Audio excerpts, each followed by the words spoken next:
Alrighty. Let's see. Here, let me just change the thing. There we go.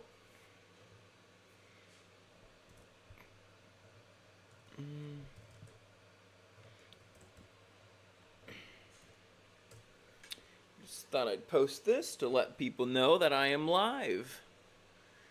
Alrighty. Just gonna wait for a few people just to get in here. Gotta wait a little bit before I take my first shot of the night. Okay. So. Here. Also just post. Let's see. I'll wait a little. Hey, Postnut, how's it going? How's it going, Postnut? Cheers indeed. Having me some good old Ultimate Lime Rum tonight, in case you're wondering. Alrighty, I suppose we could begin. I just needed to wait for somebody. Anybody, really. Let's see. Did someone say post? I said post. You know, Postnut clarity. Post, I'm about to fucking nut. Alrighty, so jokes aside, let's get to the itinerary, shall we? So tonight on the ScurvyRum show, gonna be talking about some lesser known lolcows, and our first video is gonna be The Will to Be Poor, Tofiachu by Harugal. I think that's how you say his name. Our next video, Airsoft Fatty is Larger Than Ever by Saturated Content.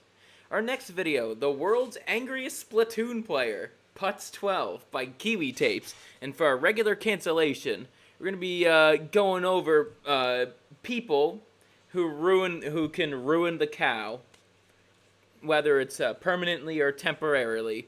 I'll explain what I mean later, but the example I've chose here is King Cobra JFS's ex-girlfriend? I'm honestly not sure. Maybe they gotten back together. I've written this itinerary like 2 days ago?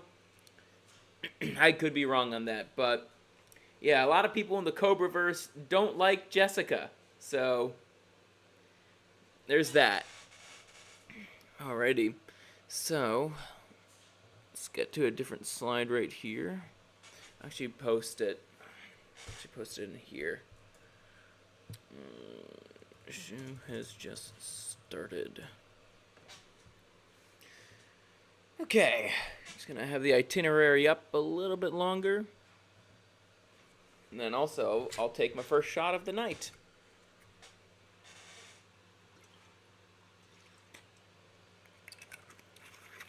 Whew.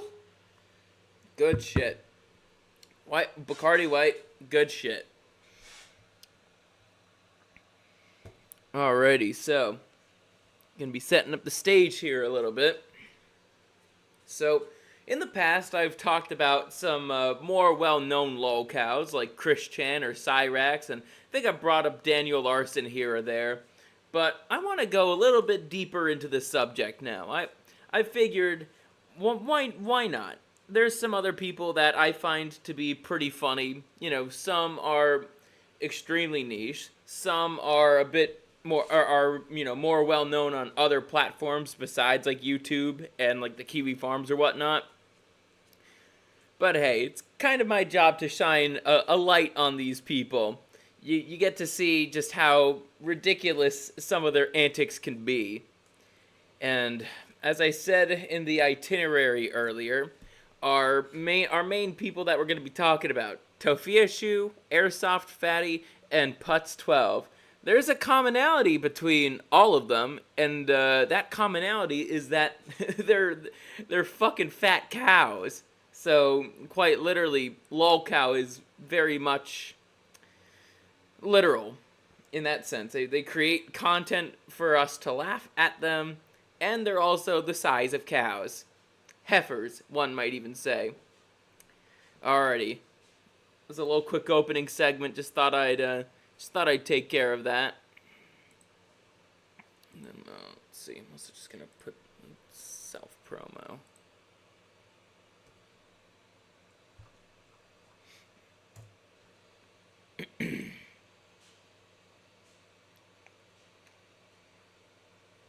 Alrighty.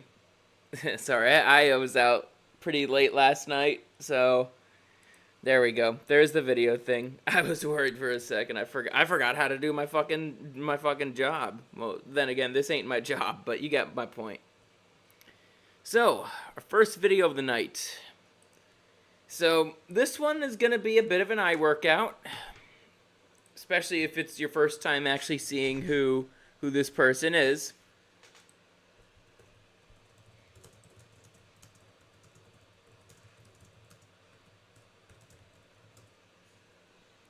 So, maybe you might know who Tofia Chu is.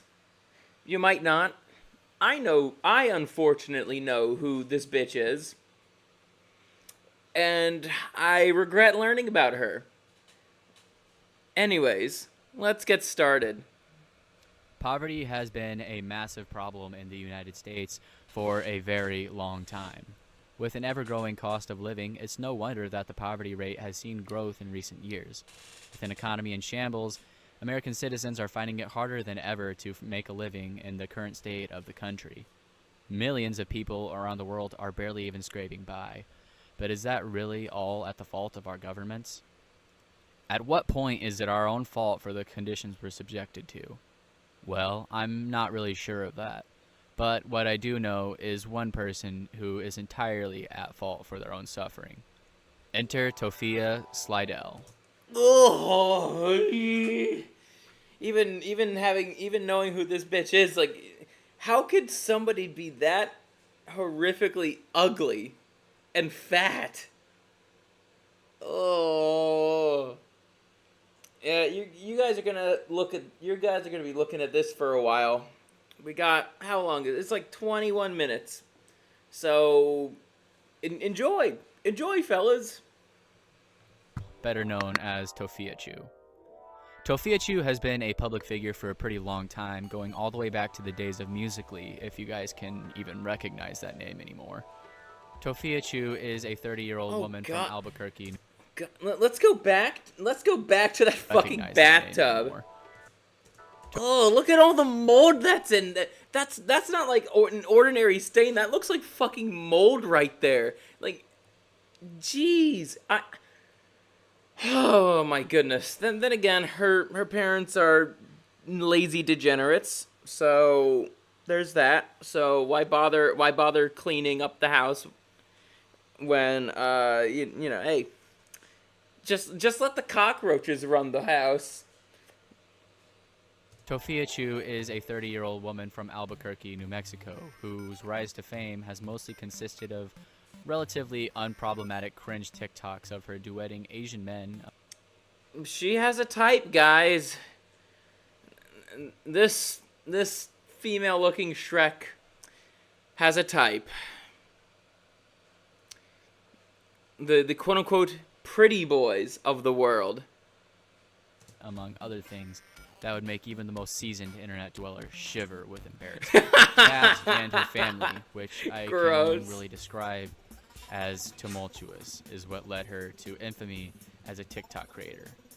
So I think it's about time that we get to know the family. Starting off with my personal favorite character, we have the Roaches, or as many people... Literally. Her, like...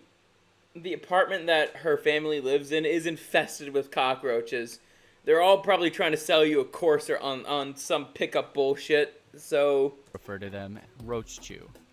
It's very clear from multiple instances on Tofia's TikTok lives that the apartment that they used to live in is completely infested with roaches. Roach Chew makes several appearances in iconic places, such as on top of Tofia's Mountain Dew cup, or on... Confirmed. She's been with John Anthony lifestyle. Hey, yeah, that was John Anthony we saw there, wasn't it? Dude, Postnut, thank you for that. On her walls and cabinets. In a stream of Tofia playing Fortnite, we can see Roach Chew and their friends scavenging the nuclear wasteland that is Apartment Chew for anything to survive. Apartment Chew. I was listening to this video like 2 days ago, and I still can't go over the fact that People call her apartment chew. This really sucks though, because after seeing this, I don't think I'm gonna be able to ever crank 90s the same way again. Oh my god, bro. Oh, Hell no. no. Man. What the fuck, man? Our next character to enter the Tofia-verse is Mama Chew. Mama Chew, or Marie, is Tofia's mom, and is most well known for her constant coughing in almost every appearance she has. Since I'm not allowed in the Discord, I'm just gonna say it on my live stream. These little ass kids pretending to be over the age of whatever age they put down are literally in the Discord talking about me sexually and then proceeding to call me daddy in a... From what I understand, this is because of her asthma and her husband's adamance on smoking inside and lighting. God, she's also a fat fucking pig too. Oh my god. Like, there is one, there is the will to be poor, which that's not exactly a good thing. And then there's also, but honestly, I think what's even worse is the will to be fat. Like, you're not trying to, like bulk up or anything for the winter. You are trying, trying to live the most lazy lifestyle one can possibly live.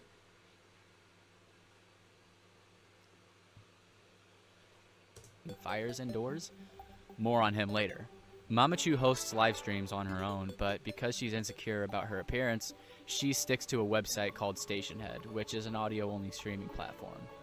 Beyond coughing, she is also known for dogging on her husband for having mad play. I love you. You will not fucking disrespect me. I will fucking cut your live off. What happened? Stop sticking your tongue out to the ladies, okay? Okay.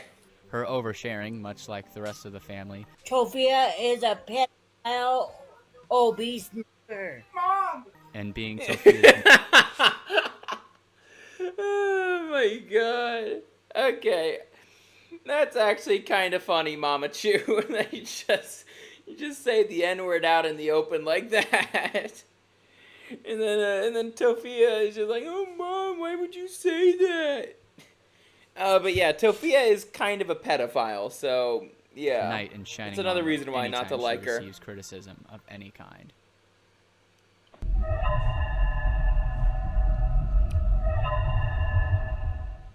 The next Slidell family member is best known as Brother Chew. Donald Slidell Jr. is probably Oh my goodness, dude! This guy reminds me of he's like the mystery mutt version of Cyraxx almost. Hold on, give me 1 second, and I'll pull up an image. Here, I'm just gonna put the text away. I gotta find me a good image of. There we go. Google Images. There we go. Oh, fucking hell. This thing is being annoying. Cyraxx. Oh my god, I found the perfect fucking picture.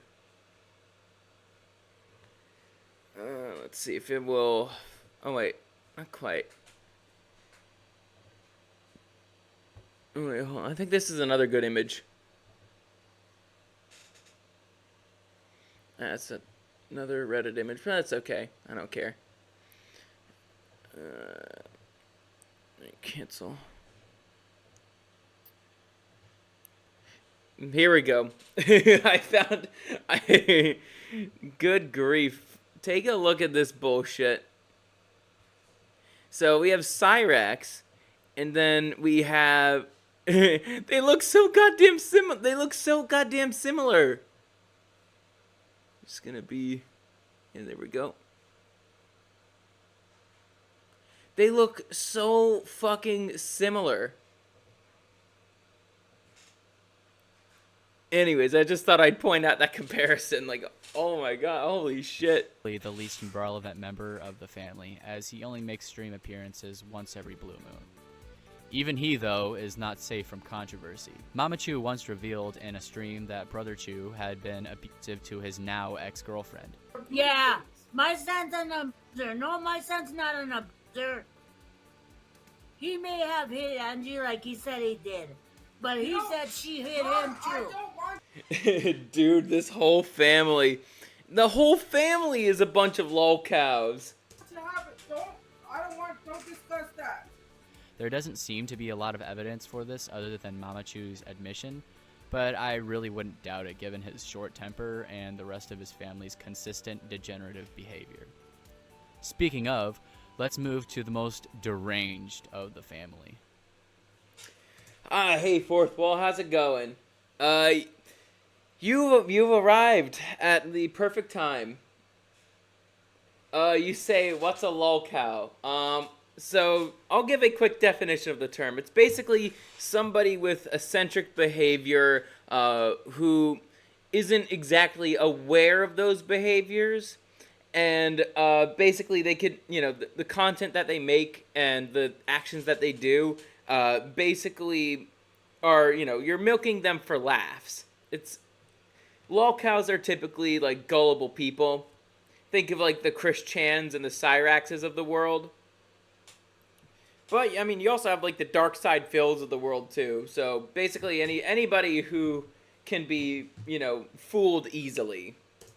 That's my definition. There of a are lolcow. very few words that can perfectly describe Papachu. Papachu is the dad of this lovely family, which is most obvious from his name, but even that isn't confirmed.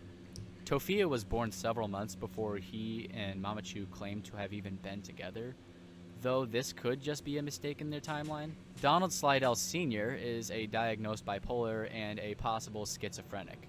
People have speculated this because a lot of the unhinged he does on an almost daily basis, such as putting green painter's tape up all over Apartment Chew in the shape of crosses. Because he's bipolar, Papa Chew can collect social security checks through disability, meaning he... When did you know? They're the whole family's a bunch of welfare leeches too. Doesn't surprise me. He is the only one in the house that actually provides any source of income besides Tofia Chew whenever she's begging for money on TikTok and GoFundMe. Papa Chew also has what I guess is an alter ego called Ezekiah Mordecai Forsario. What? Along with a business, ironically enough, called Slidell Financial Services. If you're wondering, this company is pretty much worthless as... Let's read some of these reviews here. My experience here was very unprofessional, especially with one of the employees, Tofupa, I believe her name was. She smelled like fish and kept complaining about Asian teens for some reason. Oh my goodness. I love it when, people do these joke reviews.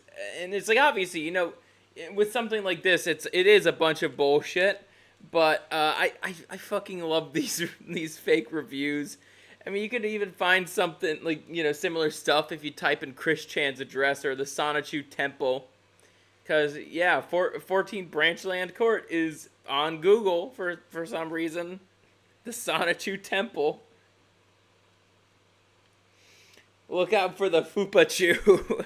And then Jayla Martin says, Tofia was very scary. She barked at me when I went into the office. She also flicked a booger on me, so I will not be returning.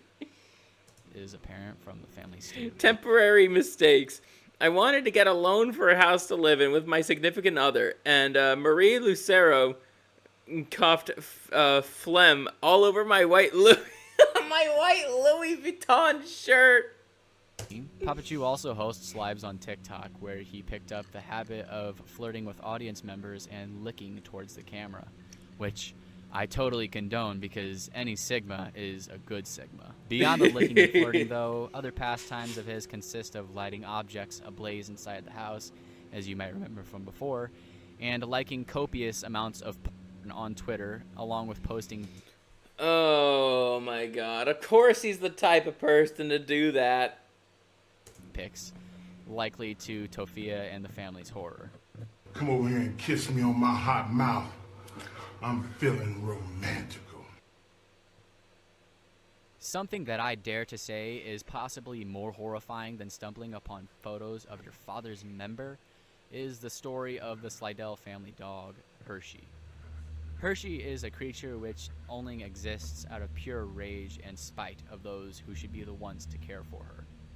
She's probably the most angry. So, if your dog is making that kind of face, there is something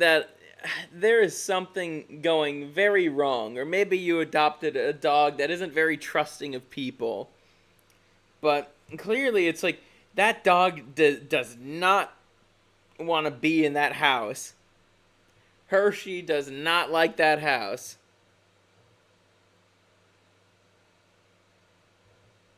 Angry animal I have ever seen in my life, and it's pretty clear why.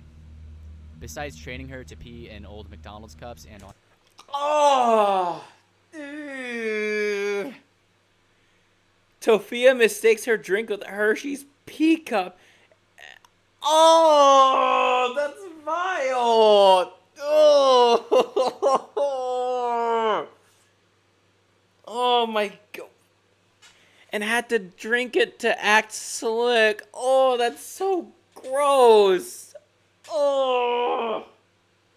That's probably the most, like, and even from, like, last week with the Regretful Reed stream, at least that was ironic. This is unironic. It's gross.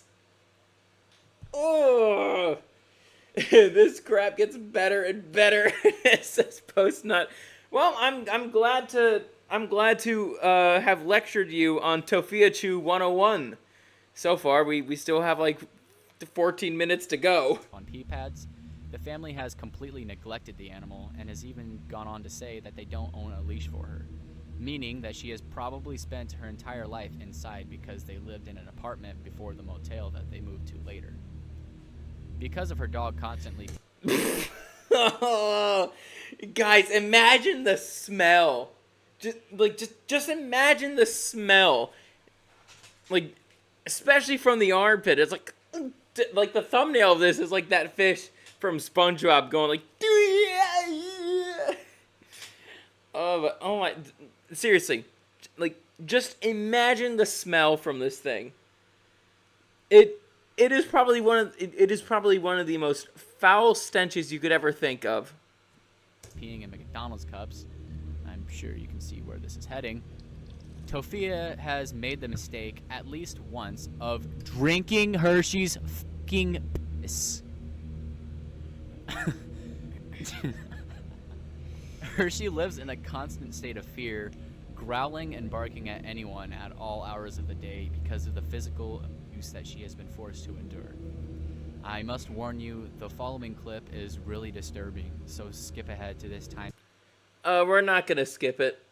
Stand if animal abuse isn't something that you really want to hear. I'll put my link down below. It might just I think under the... Oh no. I really feel bad for that dog. Hello. My name is Bridget. This one is much less graphic, but here she hits Hershey with a brush and then just casually vomits on the f***ing floor. But whatever, I guess. Jesus Christ. What? Oh no. Let go! Stop it! You cannot have that!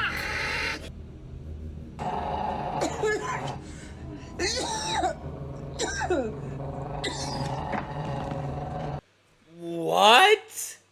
Oh my, she fucking threw up on stream. Hey, fourth wall, remember that? Not kidding, I'm not gonna rib you on that. But holy shit, I think this is far worse. Far worse. The stuff. Now that the whole Chew crew has been introduced, it's about time that we talk about all of the controversy that they've gotten themselves into. As I said at the start of the video, Tofia Chew originally gained her notoriety. Wait, so this bitch on the left right here, do you think she has a chance with the Asian boy on the right? I don't think so. I genuinely don't think so. She thinks she is, but no. Reality dictates no. Just no. variety from posting cringe talks, which mostly consisted of her thirsting over Asian men. Tofia has an obsession with K-pop and Asian people that has gone to such an extent that she actually caused a creator called Wesley Boba to abandon social media because she was stalking him. Unsurprisingly, God damn. How the fuck does someone like Tofia stalk, like, someone like this? How does that happen? though, Tofia's obsession with Asian people extends much farther than romantic attraction. Tofia's search history was once exposed to a stream full Oh, god damn. Oh, that's not pleasant. But for the sake of curiosity and for the sake of an eye workout for you guys, we're going to take a look. full of viewers, and it showed that she had frequently searched for the terms Asian teen. Oh, that's totally not suspect whatsoever.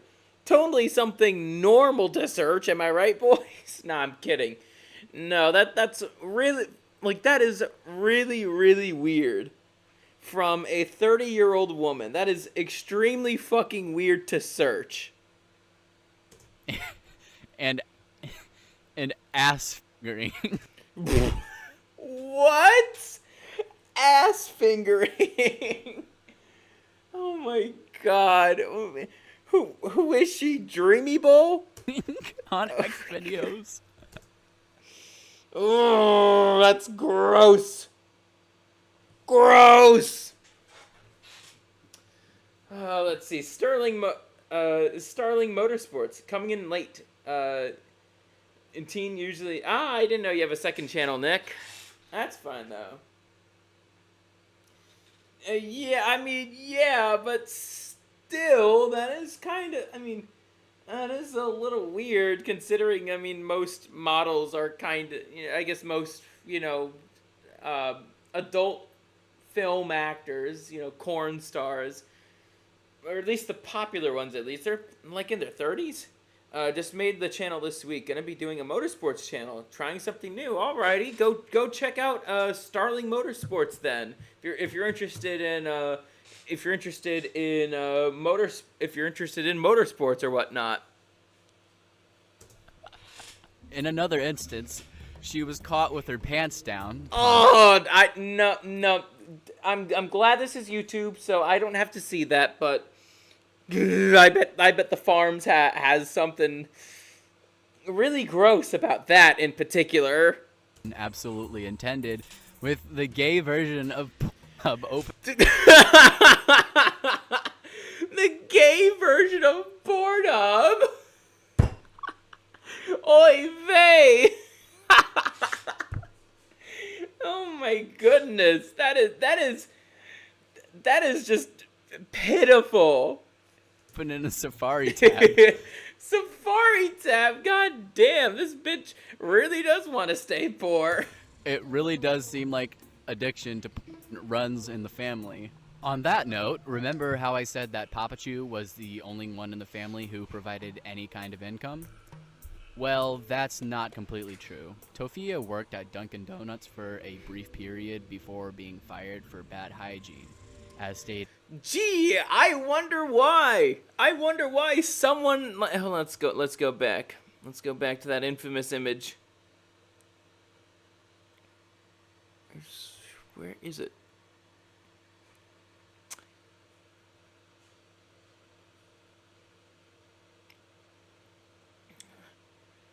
I wonder why somebody who looks like this would be fired from Dunkin' Donuts. Tofia has talked about because, as stated in a live stream. This seems to be a consistent problem because even Papachu has had a problem with good. Works now. Hey, welcome, Nick. Welcome. it before. On your main. Tofia has talked about a time. Now that I'm in Jenny mode, I'm banning all of you slores. What? When she was profiled for being fat whenever she tried to apply at McDonald's. She stated that they told her she should apply online, which, excluded from her knowledge apparently, is standard for businesses like McDonald's. I got discriminated a lot. See, people don't understand. If I was to be here Yeah, I think they know who. I think they might know who you are. They could just do a search of Tofia Slidell, and they'll see all this shit. The thirsting for underaged Asian boys, the weird things you like that's all on the internet. Not Montfrere, but because this thing, I would never consider this thing to be my friend. Or to go to a job and ask for an application and record them without their knowledge, to literally show people just how I was treated, because I was treated before. They would look at me and be like, oh, you have to apply online. My looks literally factored into me getting a job. I'm like, what? It's not your looks, Tofia. It's everything about you. Because McDonald's does hire fat fucks like yourself. What does looks matter when it comes to McDonald's? She has since stated that she does not intend on getting a job because she shouldn't have to work. Fee, fi, fo, fum. Why does their house smell like coom? It probably does. Oh, gross. Given that she's famous on TikTok, even though her family is barely scraping by and has been for a very long time. Tofia has had multiple breakdowns live for everyone to see, and the most notable instance of this happening... Let's see, after... Oh no. Multiple breakdowns live for everyone to see, and the most notable instance of this happening is during a stream with another creator called Aunt Karen, who went straight for the throat of Tofia Chu and called her out for scamming her viewers with GoFundMe, her fetishization of Asian people, nice, and for being racist too. There we go. There's the picture. There's the infamous picture. Nick, I imagine the smell from this thing. We're gonna go over this spiel again. Imagine the smell on this thing. From this area in particular. Oh, it's not pleasant. Oh yeah, I forgot to mention that. They're lucky they don't get sent back to where they came from. Someone, I can't remember who said it. I think it was that Latina actress or something. She was literally talking about how people treat Mexicans. Mark, I'm eating. I'm gonna mute the tab and watch kitten videos for 10 minutes. No! I did the eye workout just for you guys. First of all, racism, racist. Racist means racist towards a race. They're a nationality. So think again before you use racism. So why are you going to say this outrageous stuff and not want people to know? Stop telling me to go back to Mexico when you're trying to cancel me for the very same thing. Then proceed to call me a beaner like so... Excuse me. I apologize. I'm a racist. That's why I made the motorsports channel. Nice. I didn't mean to say the slur, but someone referred to me as the B word. I apologize. The B word? Last time I recall, I don't recall anybody past the early 2000s saying the word beaner. I don't. Nobody says that anymore. Not even as a slur. No one says that. Except for probably Boomer Bobs. Referred to me as the B word and then told me to go back to Mexico. Something else that is probably worth noting is Tofia's mafia boss's daughter era, as many people like to call it. For a long period of time, Tofia would post probably the most abominable videos I have ever seen of her role-playing as a mafia boss's daughter, the likes of which, again, were frequently duetted with Asian men. She's got a goal, and it's clear she's going to do whatever she can to make it happen. While we're on the topic of being disgusted beyond imagination, I think it's a good time to bring up... I think Tim Pool is the only one called that now. Beanie Boy! Up that cup that Roach Chew was crawling all over. This is Tofia Chew's purple tumbler cup, and it's apparent from this clip that she probably never washes it. We can clearly see her take a whiff, lurch back in disgust, and then pour the fucking Mountain Dew anyways. Ugh. So cute. That's In this story, gross. we really That's only fucking have two gross. main characters, and those are Tofiachu and Papachu. Tofia for the reasons we just discussed, and Papa for others. At this point, we're well aware that Papachu is a deranged animal. However, what I failed to talk about before are some of the more unsavory things he said online. Beginning at age 16, smoking and will be legal. But, jeez, that's fucked up. That's really fucked up. Mortician, hey, how's it going? And he says, what the hell? My thoughts exactly, man. This is like the first time actually seeing some of the crazy shit like Papachu has said. I know Smokey MCC made a video on Tofiachu, I think like twice. He made videos about her. But like actually seeing some of the crazy shit, not just like listening to it, because that's kind of a different vibe, but actually seeing the guy himself say the crazy shit, it's like, oh my god. This guy's kind of, actually no, he's very fucked up in the head, so. Anyone 16 and older can visit, obtain porn, and smoke.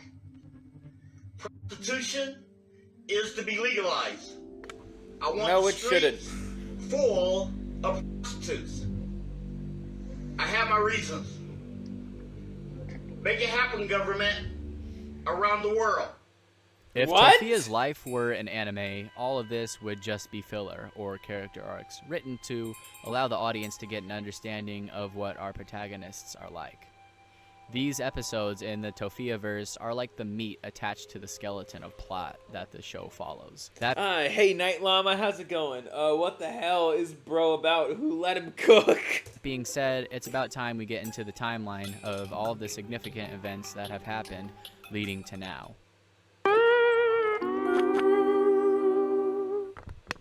On November 28th, 2022, it's revealed that Papachu hasn't been paying rent for some time now, and the Slidells now owe over $2,000 in rent.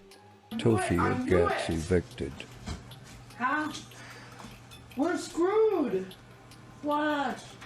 He hasn't been paying the rent. We owe $2,000. 3-day notice of non-payment. I told you they were piling it up.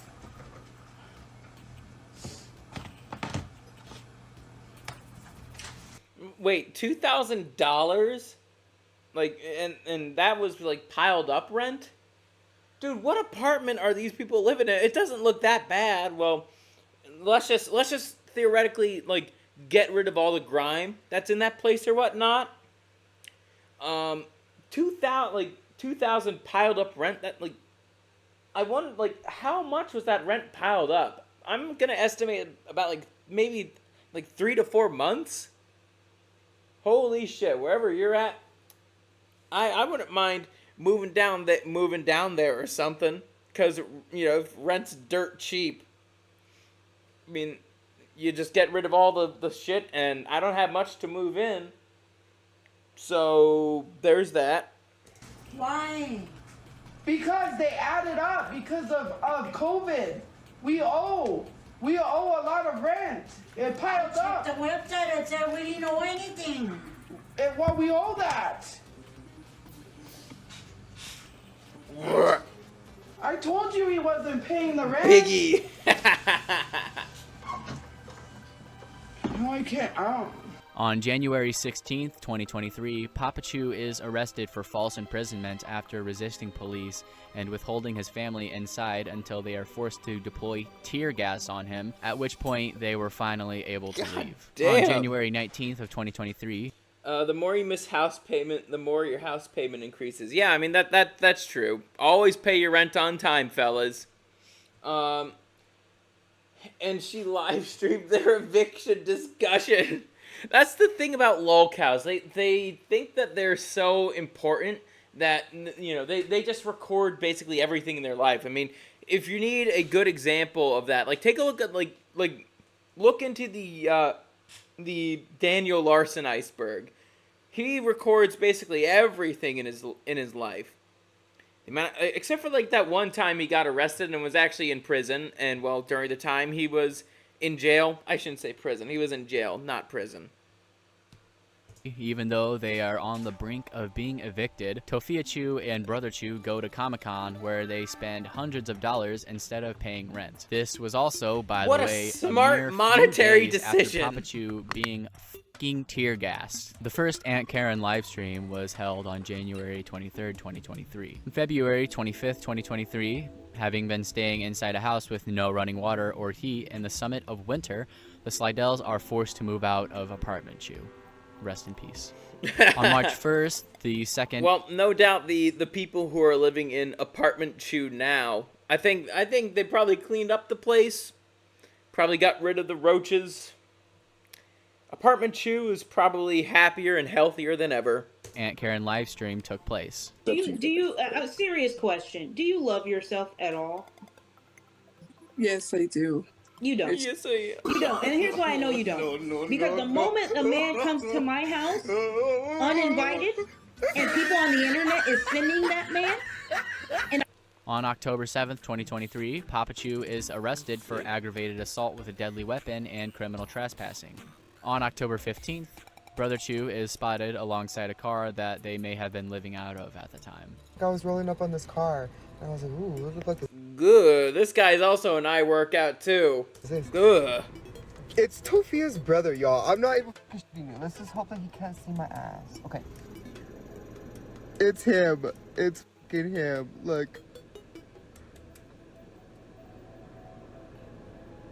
On November 7th, 2023, Papa Chu is arrested for armed robbery, and it is speculated that this is because he was trying to get something to eat because...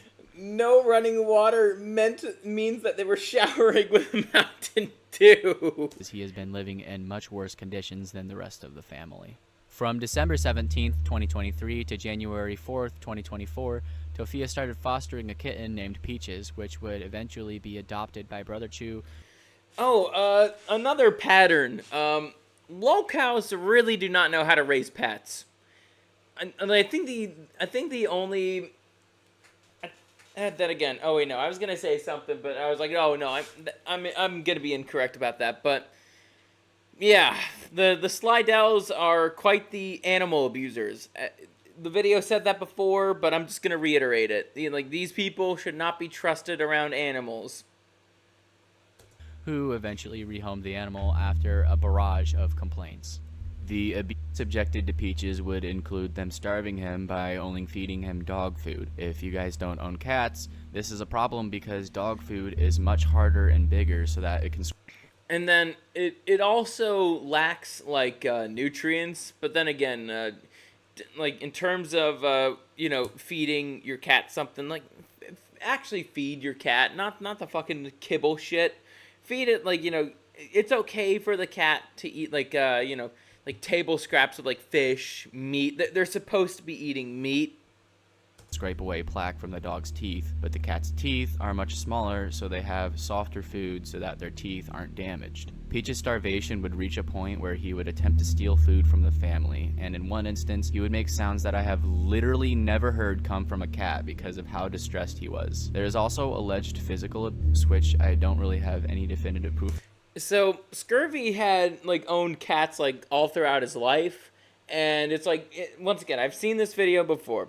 Hearing the noises that this cat makes, it's like, oh my god.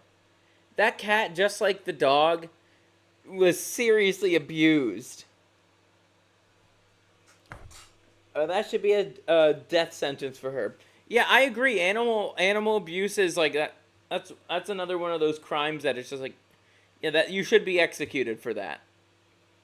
Of this, but it would certainly fit the bill. As someone who is more partial to cats than dogs, this is extremely upsetting to hear, so skip to this timestamp if you aren't comfortable listening to the clips. She's gonna attack you if you take it away. That's what she does. she's holding the big. She's This bitch is fucked up in the head. She's laughing at that cat's suffering. That's not cool.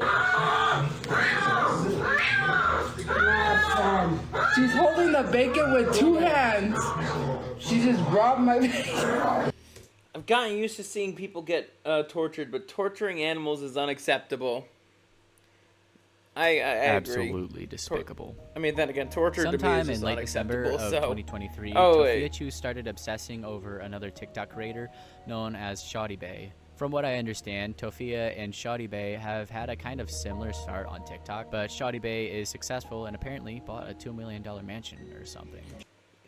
So, okay. This is what we consider to be successful now. Really? Just a bunch of like. Remember when, like, you know, the people who influenced, like, culture were actually, like, attractive and did not look like cave trolls? I'm not talking about, like, you know, people who suffer, like, you know, disability or whatnot, that, you know, it's like they can't help it. But I sure remember when, you know, the people who were influencing the youth did not look like this. Shoddy Bay has done a couple of things before that she has been forced to apologize for, which Tofia hates because she apologizes for stuff and people still hate her, even though shit happens with her like every week. On January 19th, 2024, Mamachu and Tofiachu are spotted at Comic-Con again, even though they are homeless, and that brings us to God today. damn.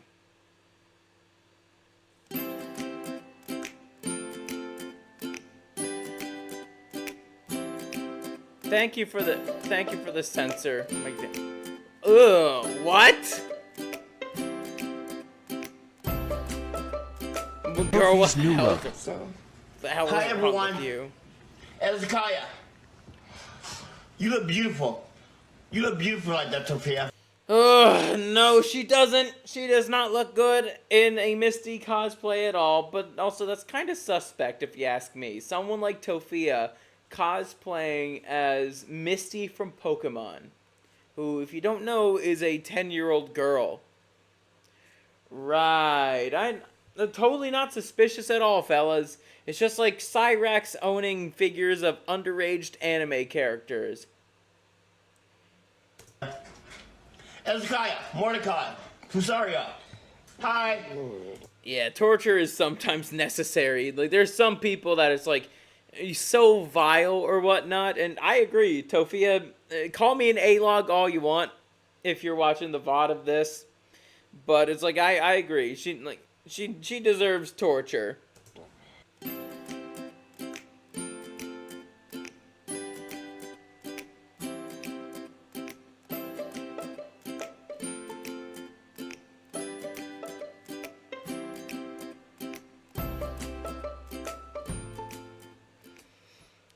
And that brings us to today. The Slidells are truly an enigma. They're riddled with problematic past actions, disgusting living habits, and just being so lazy that it pisses you off. I researched, scripted, and edited this video myself, so if you enjoyed the video, consider... Alrighty, so that was a pretty good video, and we basically just took Tofiachu 101. You guys can do your own little deep dives into these people, like on your own time, but I just figured I'd give you the 101 on some of these people. Mortician Stone says she's that desperate for validation from men that she has to make a skit about a guy complimenting her looks. Pathetic. I agree. Tofiachu is a pathetic fucking person. Okay, I need to take another shot. That is certain. I need to take a fucking shot.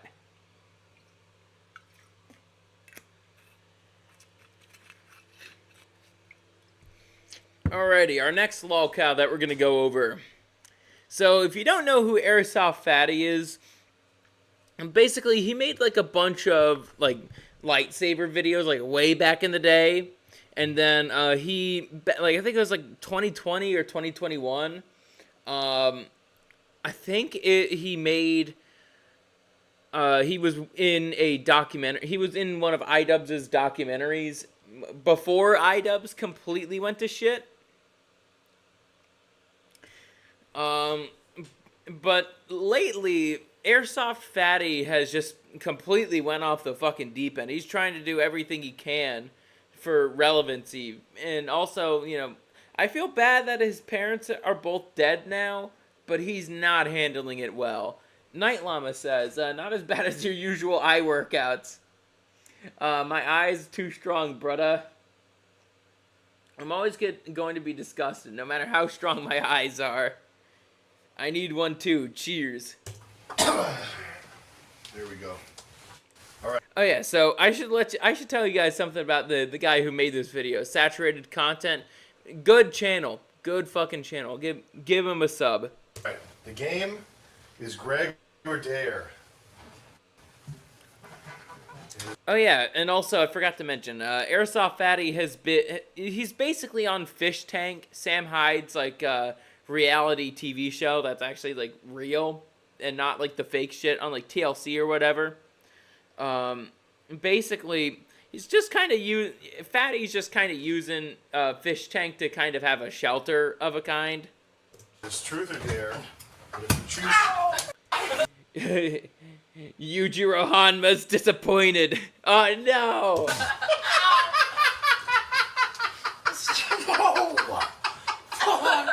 So I don't know what it is with he just fucking broke that chair. Oh my god. Trend of people having the Arthur Fleck Joker laugh. And like every video over the past like week, I feel like there's been somebody out there just cackling uncontrollably. And in fairness, I mean, if you saw Airsoft Fatty basically crush like a you know, one of those heavy pieces of machinery from the junkyard, just absolutely destroying, just cubizing some sort of metal piece, I think you'd be cackling and laughing as well.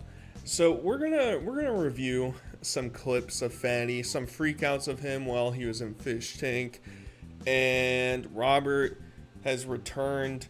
And Fatty's channel, you know, I've mentioned it the last couple times I talked about Fatty, but man, I don't know what the hell this channel even is anymore, man. You know, he's doing some live streams, I guess, that are like him and Robert just sitting there talking. Which is... Rest in peace, his metal chair. Fine, I guess, you know. It's something, but it's not anything I want to watch, right? And this is all about me, as I fucking bash my microphone. It's all about me. In case you're unaware, guys, I do this for me. You know, I talk about Fatty so that maybe he'll fly me out to his fuck shack, and we'll get to, you know, serenade each other. Make each other whatever was in that fucking pot he had as he just absolutely flattened a chair. You know, it's similar to the props you'd see at a WWE event, but somebody pulled one over on Chris. And said, yeah, the back of his head is smiling. The back of his head kind of looks like Majin Buu. If you think about it, it looks like Majin Buu from Dragon Ball. Man. Speaking of Dragon Ball, rest in peace Akira Toriyama. Rest in peace, my guy. Might do something about that. In terms of that topic. But yeah, I just thought I'd say something, you know. Watched DBZ when I was 7. Changed my life for the better. His back head looks like a smiley face. He trying to copy the Yujiro Hanma demon back. Ah, that too. I didn't think about that. It's a 200-pound limit, but go for it, Chris. It's gonna be fine. It's gonna work out great, baby doll.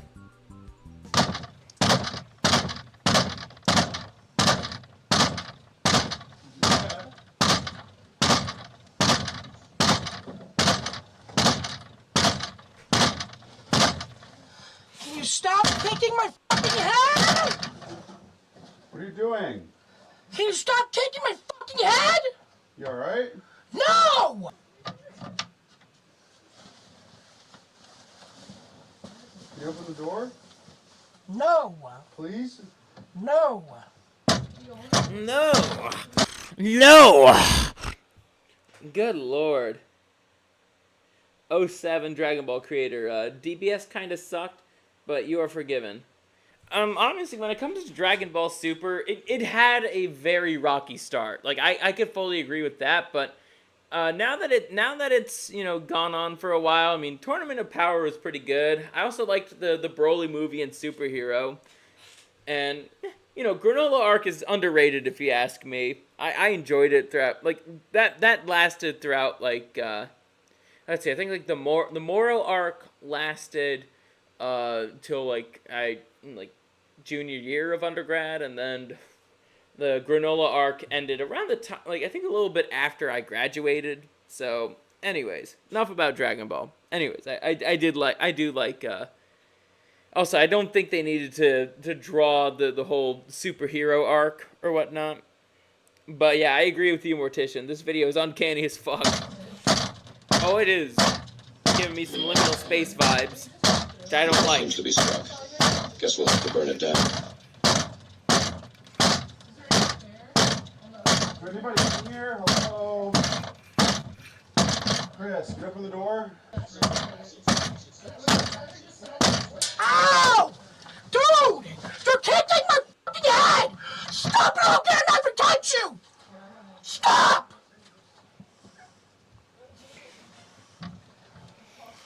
Is there any context to this video? The context is that this is what happened when Airsoft Fatty was on Sam Hyde's fish tank. And he's just showing, and saturated content is just kind of showing off some funny stuff that happened to Airsoft Fatty when he was there. Well, can you open the door, please? I can't now! You locked me, you broke the lock! I can't get out! Well, I guess you have to live in there from now on, bro. That's not funny, no! dude! Oh no! You got it. Fuck off! Ow! Fuck off! Oh! My bad. You alright? So if you don't know what fish tank is, it's basically Sam Hyde's version of like Big Brother, but it's a lot better. And then he basically just gets to be an asshole to people, which is pretty funny. Leave me alone, dude! Just leave me alone! I'm walking! I was just trying to open the door, buddy. No, you're fine. Also, just to let you know, Airsoft Fatty is a spurg like me, but Airsoft Fatty is, a bit of a degenerate. So, I don't hang out with people like him. No, you're fine. Chap, I want to leave!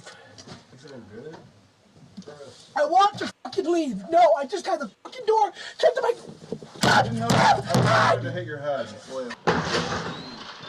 My bad, buddy. No. I didn't realize. No. I didn't realize your. Fuck off! Why does he kind of looks like Quasimodo, but then again, I've insulted Quasimodo after, calling Airsoft Fatty that. This really reinvigorate me when it comes to Fatty, because I feel like, as I mentioned in the intro, I feel like his I thought that was a woman. content is just sort of meandered off away from what really drew me in. And I know a lot of you that watch Fatty content nowadays aren't familiar with Fatty clips, but man, wherever that man is, even his forehead has its own face. He's kind of what jump-started me into the Lolcows sphere, He's one of the first non-Wings of Redemption clip channels I feel like I saw that helped me springboard into the festering cesspool that are these people. And the way that I found out about your channel, Saturated, was because of Cyraxx.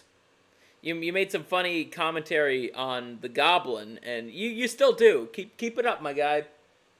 Back then, man, he was on live streams just freaking out, yelling at cats, getting high, trying to own the trolls, and you sort of miss that stuff in his modern content because they don't edit a ton, but they'll edit around that, and it'll just be some sort of pre-manufactured, Fatty eats gross processed food, saturated content covers it yet again. That's the type of meme that we're getting looped into here. And I don't like going around on the carousel nonstop, right? I like these breakups of Chris getting his head bashed in and crying and sobbing. He wanted to disappear underneath the beds, hide down there, and, of course, he's one of those people that when something's going against them and they're trying to do something afterwards, i.e. the lock. The lock was never broken, and Chris very easily unlocks it and then gets bashed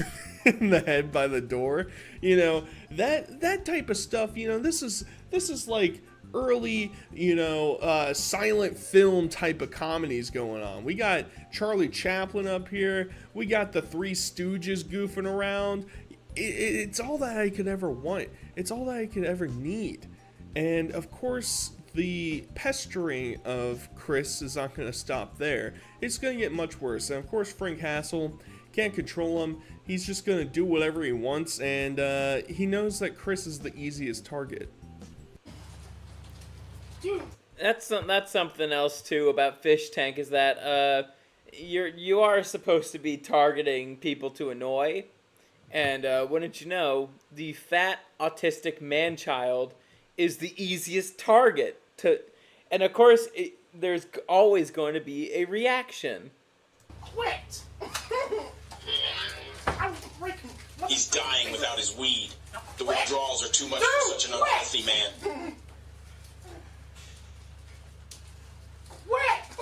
Quit! Will you quit it? Quit, Frank!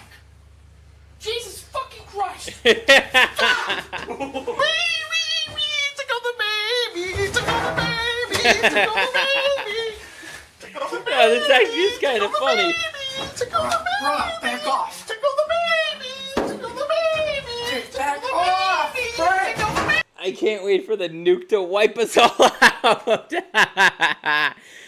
Don't you mean the meteor, my guy? Baby! Tickle the baby! Dude, stop! The fact that he's so fat that he can't even elbow this guy right here, who's also kind of fat too. Oh my god, that is something else right there. He has been bulking way too long. No, it will be a nuke. I disagree. I think it's gonna be a fucking meteor. Fuck! Fuck! Faked an injury. Tickle the baby. Tickle the Dude, baby. stop! Tickle the baby. Frank! Tickle the baby. Tickle the baby. Tickle the baby. Stop! Tickle the baby. Tickle the baby. He kind of does look like a baby. Airsoft Patty, like an overgrown baby.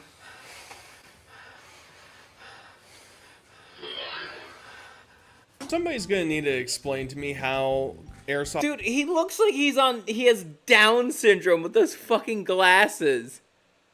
If anybody watching this has Downs, I don't know what to tell you, man. He might be one of you.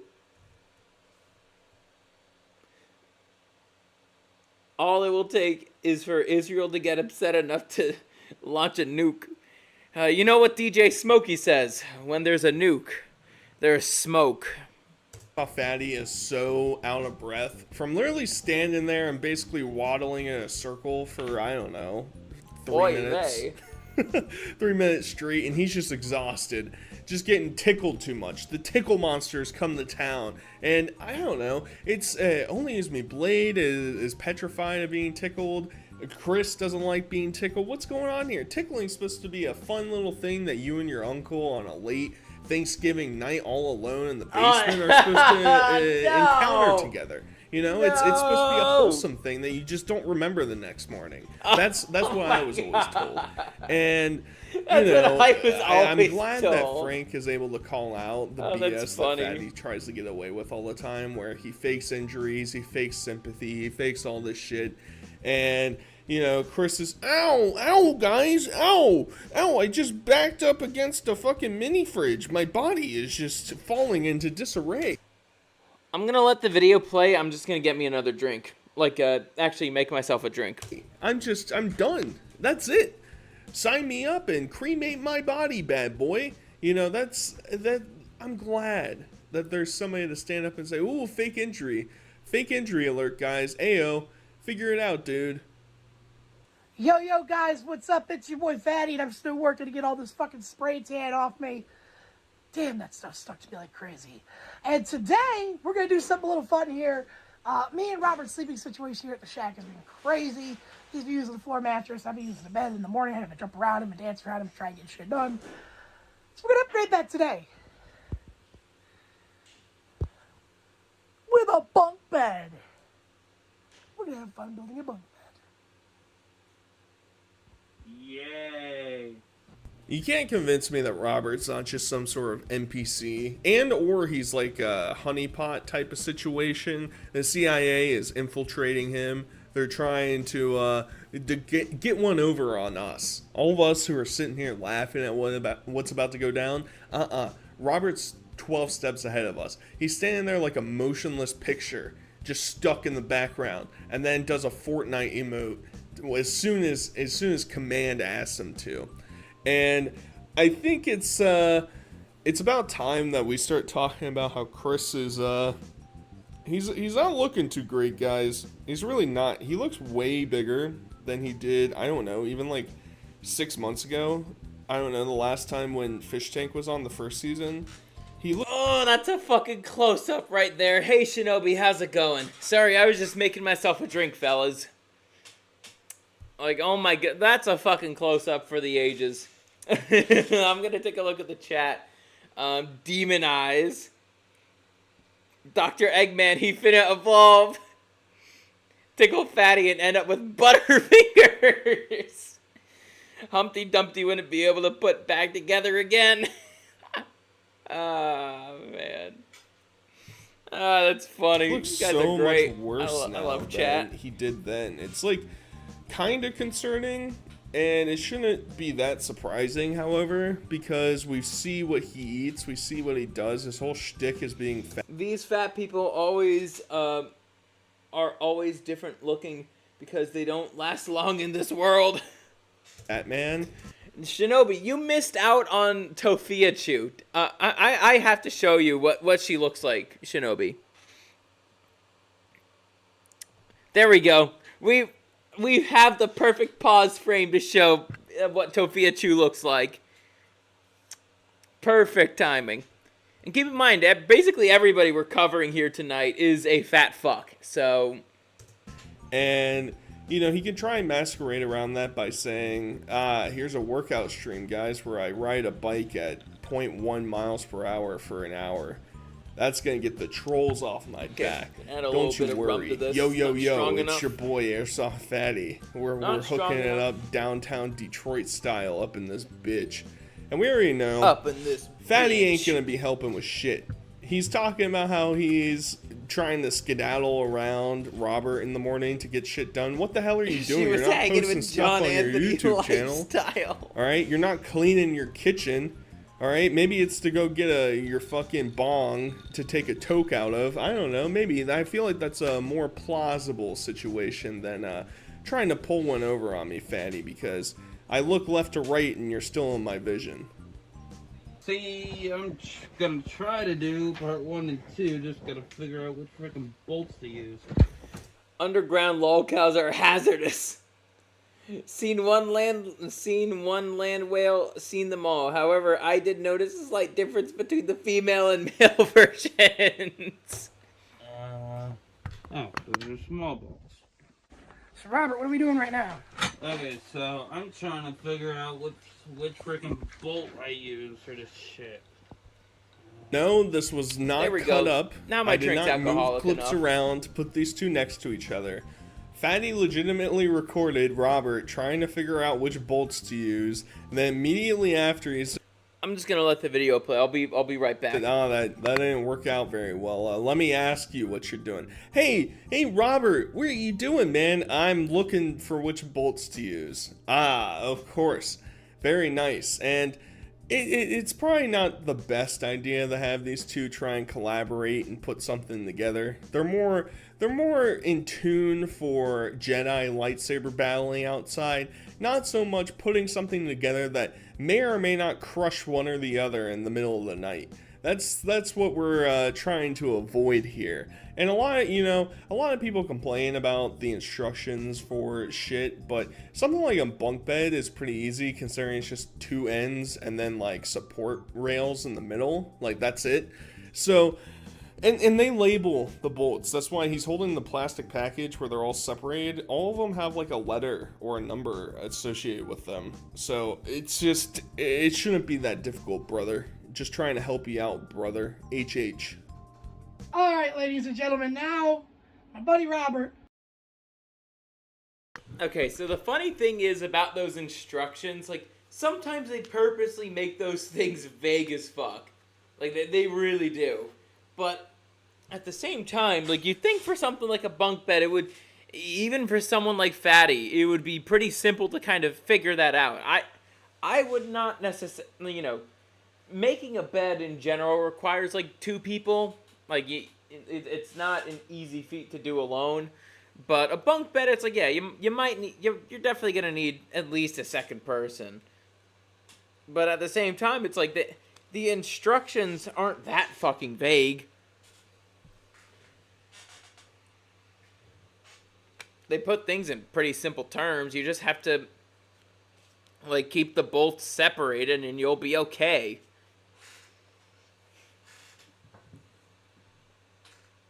Lime rum, you said, sounds tasty. Well, I'm having orange juice and triple sec, and I also put a little bit of rum in that too. Scurvy turning into Hassan, XQC maxing. I mean, the thing is, unlike Hassan, sometimes it's like, yeah, I actually can let the video play out to let the person finish their point. That kind of helps too. So if I know that it's gonna be a while, it's like I could actually take a little tiny bit of a break, but at least my breaks are pretty fucking quick. I'm back in like a minute or two. So that's my defense. But yeah, also you guys get to take a look at this eye workout right here too. You should do a show about drinks one day. Call it Liquor Insider. Dude, I mean, I do watch people like Tipsy Bartender, so there's that. Might be that actually would be an interesting episode. Not wrong, Shinobi. This is called the ScurvyRum Show, so why not review channels like Vidoka Ryan or Tipsy Bartender? Was a badass, got a good chunk of this done. But also, look at his fucking skin. That is not normal. Like, that's gross. I'm ready to go. What do you mean good chunk? I built the bed, motherfucker. Now it's my turn to get this work in. And get this stuff put on. First things first. I'm gonna prop it up with the floor mattress as like a way to make it a little more. He looks like an egg, and his head. He does look like Humpty Dumpty. There's everyone wants to cooperate. Nothing ever does it? Working here, guys, as I lift up a Godzilla tattoo goes hard, though, not gonna lie. Yeah, that's one of the few tattoos I could actually respect. Though I would not want a chick to have it. Gogeta is he's a Sigma male. So there's that 10-pound pillow to put on top of the top of the bunk bed. That's the contribute that Fatty is gonna give to everybody inside of here. I will say, oh dear God, look at that fucking hump on his head right there. Ugh. Of course he's the top. Wouldn't it be a little bit more sense if he was bottom bunk considering his weight? Switching to a bunk bed now, this bunk bed's making me feel very sus. Very sus, call a meeting, hit the alarm. He weighs as much as Godzilla, only fits the aesthetic, eh? I know I'm referencing Among Us in 2024. Probably like 12 centuries too late, but... The fact is, Fatty's so big, I'm a little bit afraid that over time, the bars underneath his mattress will start to warp, and then he just falls. Imagine this, the bed breaks, and it's just he just crushes his roommate under that much weight, and that might actually be lethal. If the sheer amount of weight falling upon his friend isn't enough. I don't think Fatty will be able to really get up in time before his friend suffocates. Into like a Vietnam era spike trap underneath ground, and it's just stuck there. That's what I'm afraid of. And obviously, Robert's not the lightest man in the world. I'm a bit afraid that he'll do that to the top bunk and just collapse in on Fatty down below. But I think it's a better solution than the futon that was there. But they're still going to reuse that futon mattress as, I don't know, the support of the bunk above. Mortician says, if his bed breaks, he'll fall through the earth until he comes out through the other side of the earth. Postnut says, the last thing his bunkmate would see is the face of Majin Buu falling towards him. You're gonna cause a mass earthquake around the world if that mattress gives out. I guess that's the solution. But Chris, of course, is not going to acknowledge the fact that Robert basically put this all together. Chris probably was like, I have this fucking box from IKEA, probably not, from Walmart, to put this bunk bed together. I really need somebody to help me out. Blaze isn't going to help me. He doesn't like me anymore, so I might as well get Robert out here. Robert will do it. He's my own little puppy dog. He'll take care of all my ailments. Holy shit, that one actually fit properly. I might have to flip it. Yeah, that's the bottom, I believe. Yes, that is the bottom of a mattress. You don't want to be sleeping on the spring side of the fucking mattress, you fucking retard. Oh, it's a stop right there. It's stop. Oh, that's the top? There's a whole tag right there. There's a stop. Oh. Okay. That's handy. Now comes the hard part. Right, handy. Getting your mattress up there, big guy.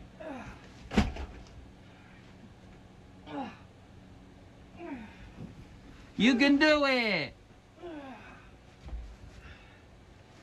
I am the Hercules. I'm asking the audience to try and help me out here. What the... Whoa. This looks like a weird looking cock. Like, you see the tiny little thing right here? Like, this is... Ugh. Fat people have all kinds of skin issues. So, it's just better to not be fat.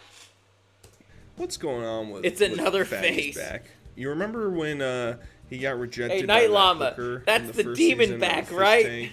And she said, oh, it smells like poop. You got, like, stains on your back. I see what stains she's talking about, right? Oh, yeah. Airsoft Fatty tried to hook up with a literal hooker. There's something going on there.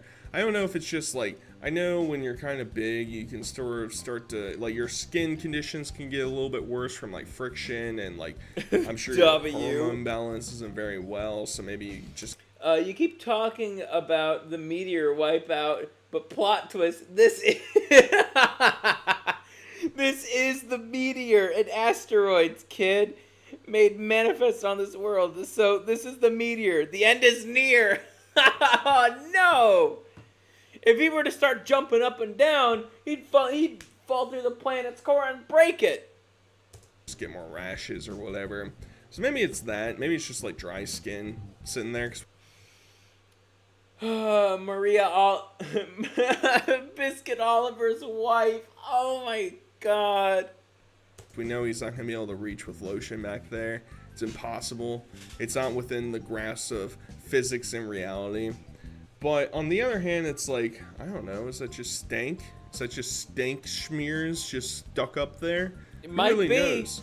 You know, I like that Fanny tries to masquerade as this man of cleanliness.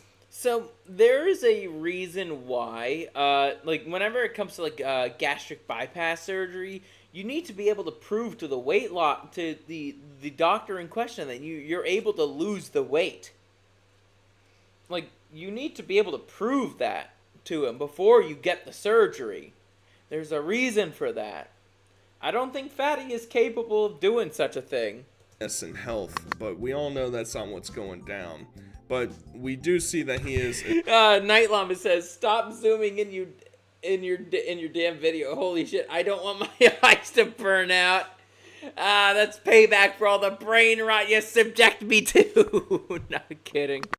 As strong as the god Hercules, as he's able to lift up KFC a mattress under and put that it roll. On the second shelf. A probably very. I don't want to know what's underneath that back hey, roll. That's not my concern. I'm just here to see him get nice and swole and take a nap with him.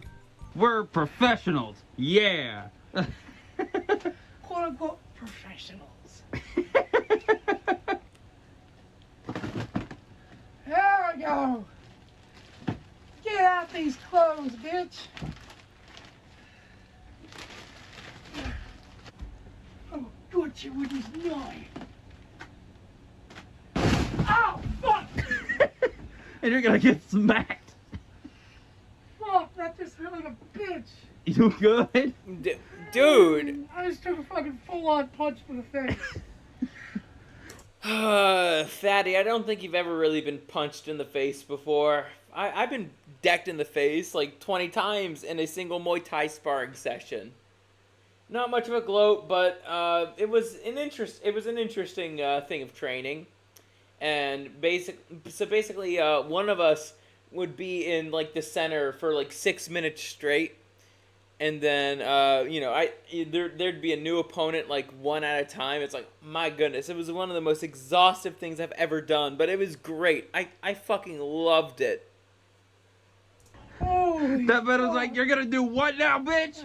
Smack. He can't even gyno max correctly. First off, it didn't look like it hit Fatty in the face. It looked like it might have hit him in the chest, if anything. Secondly, I will admit, kind of a jump scare, alright? I didn't prepare you for a night at Freddy's, Freddy Fazbear coming out and sodomizing you, alright? I didn't prepare you for that, but just, I'm pretty sure, and I've never ordered like a Casper or whatever, Purple or whatever these other mattress companies are through the mail, where they like vacuum seal them and you have to like cut them open. But I do know, I feel like they probably don't recommend that you slice vertically down, because then it's just gonna spring open, right? Maybe I'm dumb, maybe I'm stupid like that, but I would think they want you to push the tube out a little bit into place. And also, Fatty's having it perpendicular to the direction that's supposed to be laying on the bed. Maybe if they work that out first. Somehow he got a jawline since he only chews on food all fucking day. That's true. He wouldn't run into the risk of getting backshotted by... So my question is to all of you. So how are poor people so fucking fat? Like, I can't help but notice that. Like, you'd think, like, when you hear the word poor, you think of somebody who's, like, on the verge of starvation, not somebody who's gluttoned themselves to death. By the mattress from the box. Not like this. Go. Here he goes, guys. God, it's not easy. It's been a hot minute since I last climbed up into a bunk bed. What? Let's see, can he actually fit in it? Yeah. Does it actually hold him? Surprisingly. But he's starving. Oh, gee, I wonder why he's starving. He ate himself into fucking gluttony and into death. Is the metal bending? Not really. I don't see any bending. Let's see. They are maxing on the most unhealthy shit with 5k calories in it, since it's the cheapest shit. If the government stopped giving out welfare, Oreos would go out of business the next day. That's true. That is also true. It's a great success. Very nice. And I don't blame Robert for being afraid. Those tiny little ladders and this rinky-dink fucking Chinese metal that he's climbing up on, I also would be a little bit afraid. But now that I think about it, Chris is not going to put sheets on this bad boy, right? He's not going to follow through with that. And if he does, those sheets ain't never getting washed. Ain't never. You know, I know he lives on Blaze's parents' land. He could just go inside and wash over there. But that ain't going to happen. You think he's going to do that? You think he washes his clothes normally? I don't even know Give about my that. bread of food. I'm He's starting to question starving. that. He's got an escaped convict sleeping up on the second bunk of his bed, and he's not going to take the time to, you know, put some sheets down to make sure he keeps the integrity of the mattress intact. I don't know, dude. You're acting kind of sus, fatty. Both now can sleep and not step on each other in the morning. Ah, ha, ha. This is perfect. Oh, that double chin. Hey, Chris, I can see my house from here. I know you can. This is fucking perfect, guys. Oh my god. I mean, don't get me wrong. This is sketchy as shit. But, it fucking works. So I ain't gonna complain. Ah, this new mattress fucking rocks. Low-key, I want to end on a positive note. Low-key, this very clip sort of reminds me of when I was younger and I'd go and hang out with my friends for a sleepover or just to play in the afternoon or some shit after school. It's like the basic euphoria that you get from like simplest tasks that as an adult you don't really indulge in, because basically the gratification that you get when you get older are much more grand and overarching than when you were a kid. When you were a kid, it's like, oh shit, I just got a fucking Xbox gamer achievement. It's fucking sick. And nowadays it's like, I was able to pay my bills. That sucked ass. You know, that's the dichotomy that we're sort of stuck in, and I don't know, it gave me a hint of nostalgia. This is the type of shit I'd like to see from Fatty, right? So, what do you weigh? Yes! I like the nostalgia bait type of content. I like the raging content. I don't like the overly staged bullshit, right? We don't need that. We don't need you wander around pouring milk into anthills, alright? That's not the content we need. Either way, I hope you guys enjoyed this content. Alrighty, so that was an introduction to Airsoft Fatty. Well, modern day Airsoft Fatty. Let's see. Heaven's clouds have a weight limit. That's a good one, Shinobi. I will be right back. Let's put the text back on here. So the song I'm going to be playing for the break is Wee Moo Moo Meadows from Mario Kart 8. Moo Moo Meadows. Moo. Cows. I'll be right back.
Okie dokie, I am back.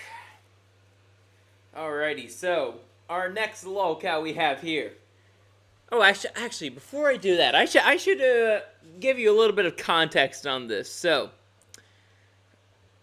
let's see. Meet the. So, this guy, like me, I actually do like to play Splatoon. I was playing it earlier today. Good game, good series of games. I fucking hate its community. I fucking hate its community because it's been compromised by a bunch of fucking trannies. But I'm not here to talk about the trannies who are probably equally lol-worthy. They keep getting fatter. How? One thing about this guy, he is a competitive eater.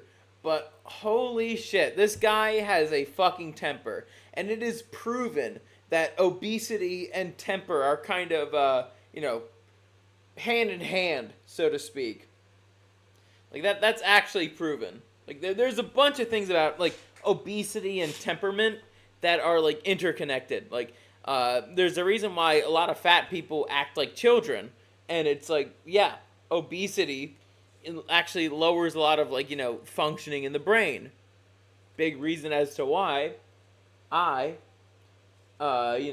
wanted to lose weight when I was, a few years younger. And wouldn't you know, almost 24 and my cognitive functioning couldn't be better.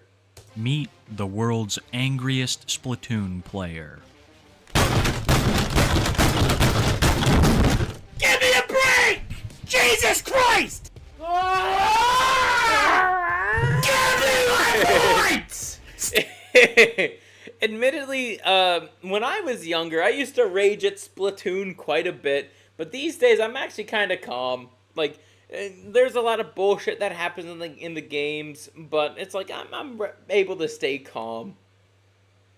Like, I don't get tilted as easily. And also, if you've seen my community post about side order, you'll understand where I'm coming from here.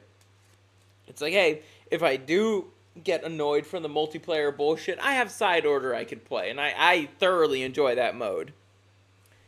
Let's see. No, the zinc beard. I don't even rage that hard on Battlefield. Mortician, you don't even have a mic to talk if you get mad. No, I'm kidding. It's fine if you don't have a mic. But hey, let's try to get Mortician's channel to 100 subscribers, shall we? Stop trolling! Now Gito and Rory, ban them!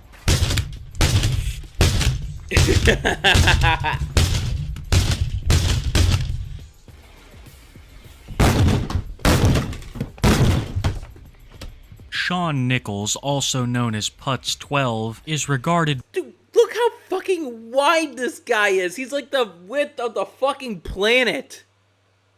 Like, goddamn, he's as wide as planet Earth. By many as the world's angriest Splatoon player. I'm currently overweight since it's winter. I mean, I guess where you're from, I guess it would still be the case. But for me, like, I've lost quite a bit of weight because, like, I guess, like, my diet, I've largely just been eating protein, like, meat, good meat, and that's actually been keeping me filled up, and so I'm not eating as much, and so that's actually been quite helpful. Bro has his own gravity system. I only use mic to play music, but you can hear that I remain calm all the time, even when I die on Battlefield. Yeah, like, I do understand, like, maybe one bad game isn't enough to get you angry, but it's like, for this guy, one bad game is enough to get him angry. Like, and then, literally, not even that, like, one death is enough to get him mad. And people in the Splatoon community have, who knows, maybe I've played with this guy before. I have no fucking clue. But, basically, he has this, he has this attitude of just trying to throw the game as soon as something goes wrong with him. Or for him, not with him. Though there is probably something wrong with him, too. Streaming the game numerous times a week, never failing to have a freak out after losing. But I'm getting way ahead of myself, because though present-day Shawn is very interesting, his past might be even more so. In the year of 2015, a game called Splatoon was released, to much critical and fan acclaim. Though the game was mainly geared towards kids, it also developed a very dedicated fan base, who would take ranked matches very seriously. Putz was one of these people. He was so dedicated, in fact, that he would participate in local tournaments. It was during one of these tournaments that Putz's legendary rage became first known to the public. When one of his teammates could not make the tournament for unknown reasons, a substitute was chosen. Since Splatoon is a game geared and marketed towards small children, someone chose their kid to substitute for Putz's team. This poor little girl did not know what she was getting into, because after losing the match, Putz proceeded to have a meltdown. Though, tell you the truth, the Splatoon fandom is made of, like, primarily of, like, 30-somethings and a bunch of troons. That's why I don't really like the community all that much, because it's way too tolerant of the LGHD TV shit. That's coming from somebody who's bi or whatever. But basically, there's way too many trannies in the community, and at least in the North American side. And Splatoon is insanely popular in Japan, and I would much rather be playing with the Japanese than the Americans. Hey, Satanar. Rip Toriyama. Thank you for that, man. Rip Toriyama. 07. Give Toriyama an 07 right now.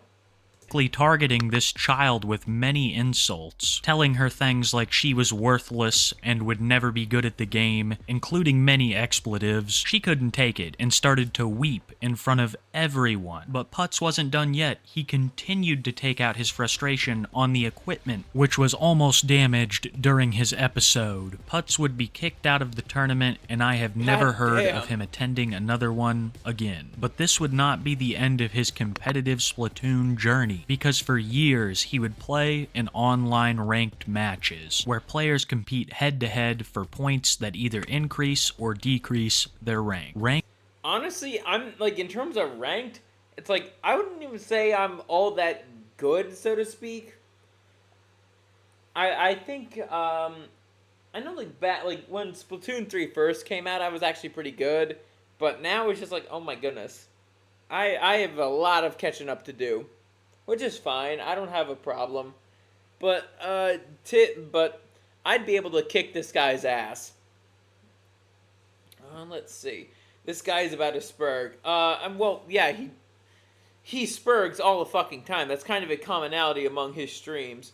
And then he also is trying to fit into our crowd too. You know, the anti-woke crowd. But everybody is able to catch that he's not being honest about it.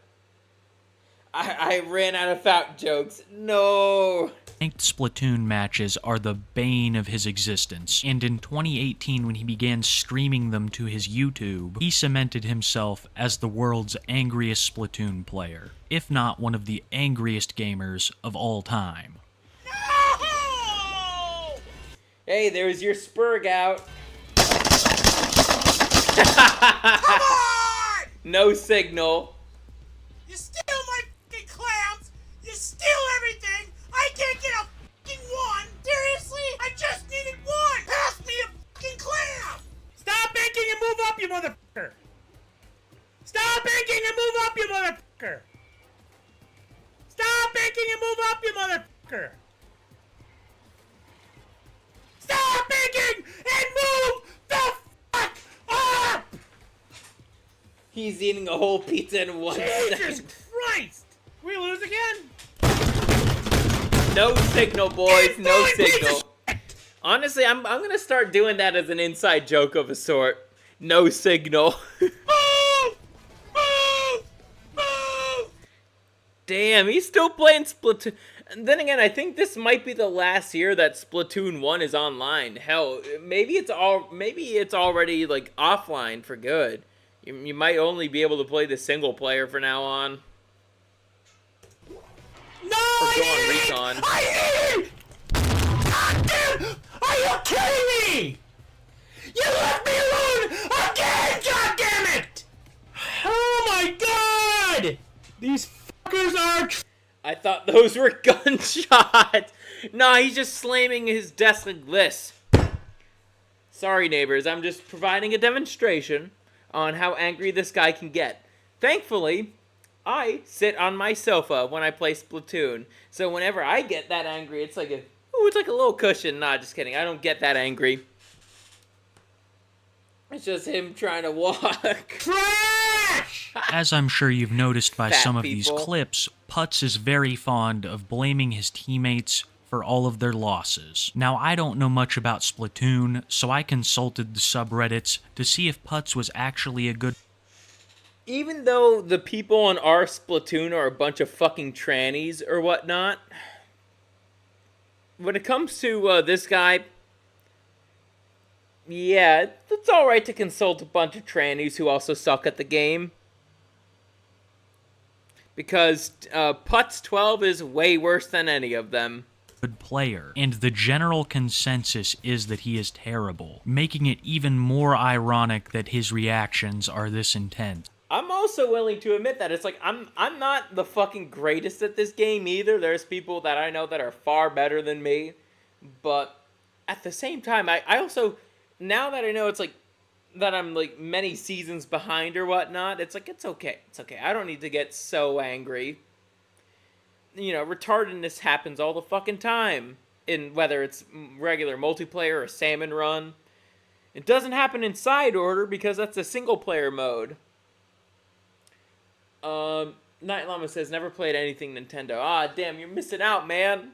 Putz will get so angry at his teammates that he will intentionally sabotage matches, going AFK until they eventually lose. The very same thing that he rages out over and accuses them of. It is always either his teammates' fault or the game's fault. I have never seen him take accountability for a loss once. Another thing to note is that Splatoon has no voice chat function. You can only communicate with people through simple That's another reason why the fandom is so fucking toxic or whatever. There's no voice chat. Nobody's gonna be calling each other the N-word in a Nintendo game. On one hand, it is kind of smart. It's the same reason why League of Legends doesn't have voice chat. I don't even play that game. My twin brother does, but I don't play that shit. And even I know that I don't think they'd ever implement voice chat in that game because of all the amount of people that'd be calling each other the N-word or whatnot. You know, it's called the gamer word for a reason. Don't hate the player, hate the game. commands. So when Putz is screaming at these people, he's literally doing nothing. Well, that is until he starts slamming his desk in rage. Unable to cope with the sheer incompetence of his teammates, he will slam his fists onto the table, Jordy Jordan style. He slams his fists so hard, in fact, that his computer monitor... Could you imagine being on a voice chat with this guy in a match? I would troll the shit out of him. I'd call him a faggot. I'd call him a cocksucker. I'd call him so many insults. Loses signal. Okay, I'm back. I finished my my Toriyama rounds. All good, Satanarm. And anything to respect Toriyama. I've loved his works since I was like 7. It wasn't until like I was in college where I learned, where I was much more appreciative of stuff like Dragon Quest and Chrono Trigger. I had no idea Akira Toriyama did the artwork for Chrono Trigger until I was like 18. Shocking, I know, but it's like I wasn't really thinking that far ahead when I was like 18. But still, I will also say I have done some research into some of his other works before. I mean, if you read Lady Red before, that's pretty funny if you ask me, because it's basically the life of the modern woman. Like it's a short little comic. It's like not even a one shot, but it's just like a little funny comic of just like this chick who's wearing like spandex or whatnot, and she just gets taken advantage of by Chad from his console. Dragon Ball about to go downhill now. Well, I wouldn't say it's going downhill. I mean, there's still Akio Ioku, who has been challenging Shueisha and Toei on a lot. And then there's also Toyotaro as well. Like, Toyotaro has been Toriyama's successor for like a while now. And so he already had his successors picked out like years ago. So I wouldn't be so worried about Dragon Ball. It's in good hands. Sotinar says, let's see. I think I was about 6 or 7 the first time I saw DBZ2. Though I did have a mini folder with loads of DB art on it when I was about 3 or 4. Damn, dude! Then again, I wasn't even... I was very much, spurging when I was, like, that age. Creating now what is one of the most... Dragon Ball was finished in the 90s. It ends at the Buu Saga. They can't touch it anymore. Then they could get to Lord of the Rings. Well, I mean, it's still going, and Toriyama still, there's Dragon Ball Daima, which Toriyama contributed the majority of. When it comes to the planning of stuff like that, it's like that's already been planned out like a while back. So it is gonna follow Toriyama's vision, even though he's dead.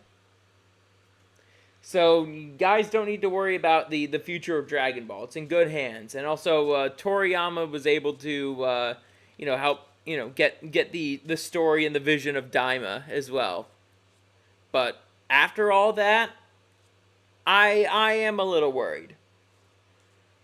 But then again, considering, this is Shueisha we're talking about, and Shueisha isn't like woke. I wouldn't expect it to, be, crazy about all that.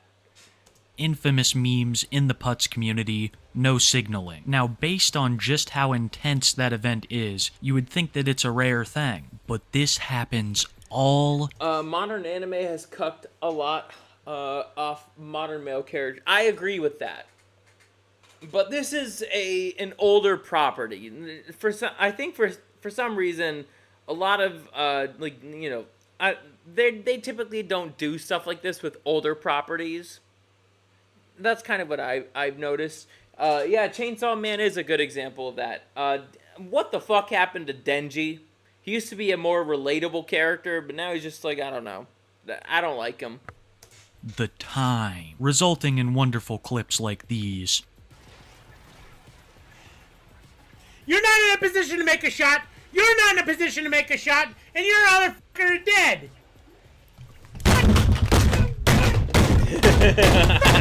Goddamn motherfucker! Goddamn motherfucker!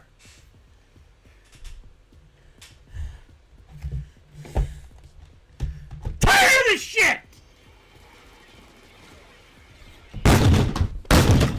Dude, that was such an obvious mistake you could have, learned from. It's like, don't get that fucking close, you retard. You don't get that close when the Rainmaker bubble is that far ahead of the enemy in color. You don't do that. Hey, Gem Power, how's it going? No signals, I suppose not. You should read, wait, Fire Punch or Fire Force? I've never heard of Fire Punch before. I've heard of Fire Force. Fire Force is fucking amazing. It's better than Chainsaw Man. Probably is. I've only read the first few pages of Chainsaw Man. Camera broke. Camera officially broke. It ran into a 40 uncontested. Oh my god.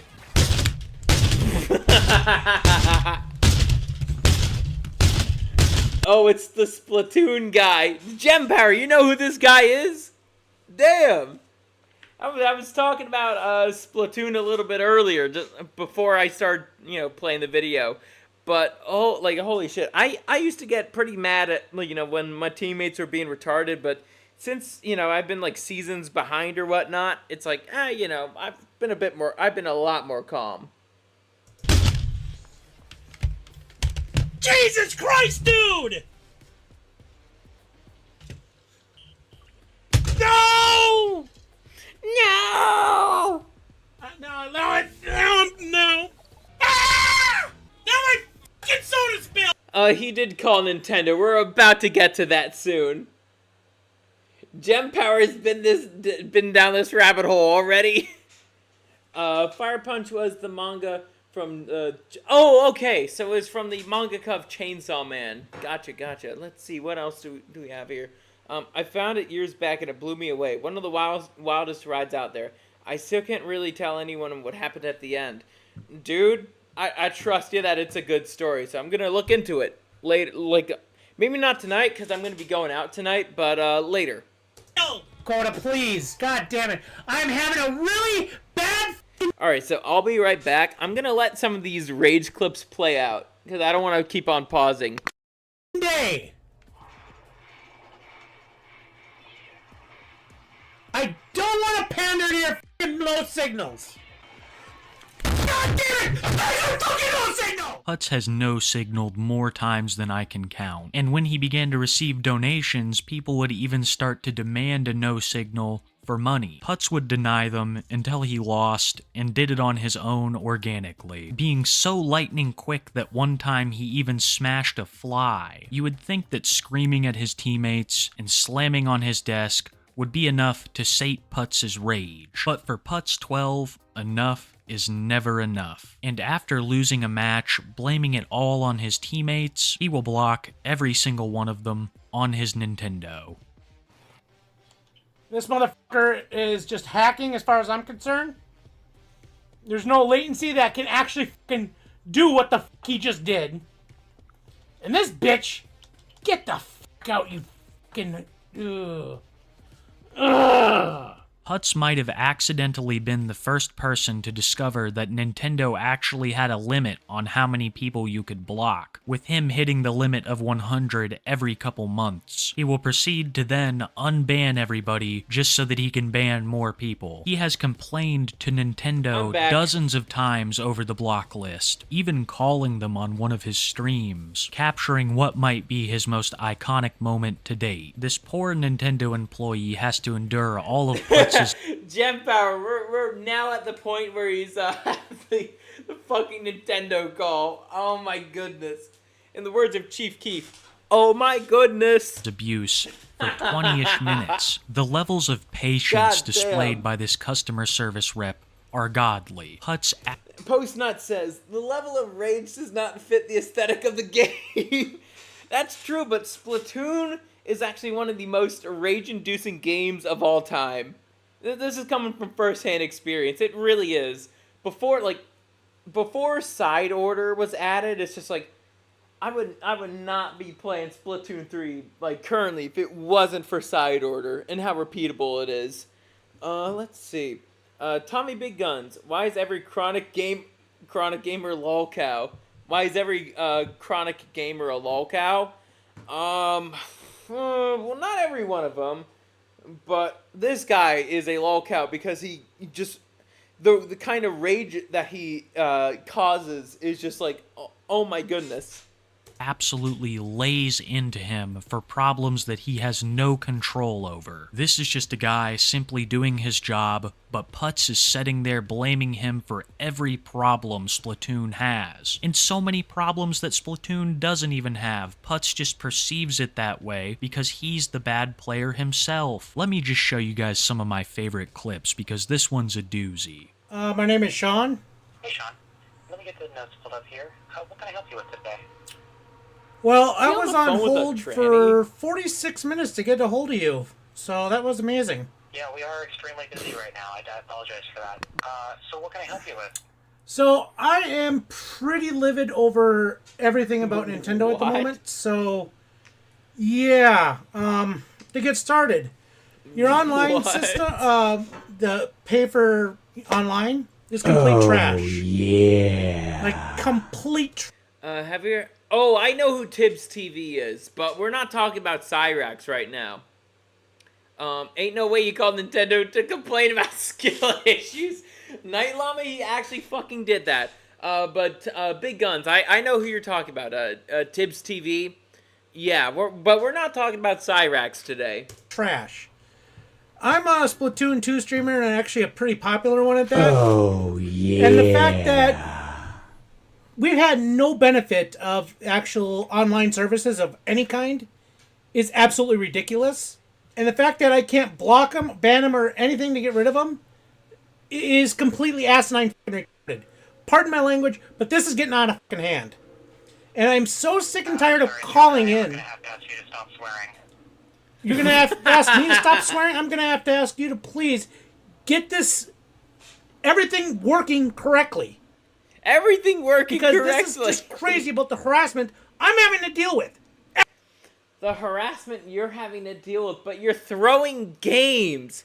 Well, Kiwi Tapes is going to talk more about this, but this guy throws games when things don't go well for him. Every time. And if you can't handle me swearing because I'm getting constantly harassed, then that's a goddamn problem.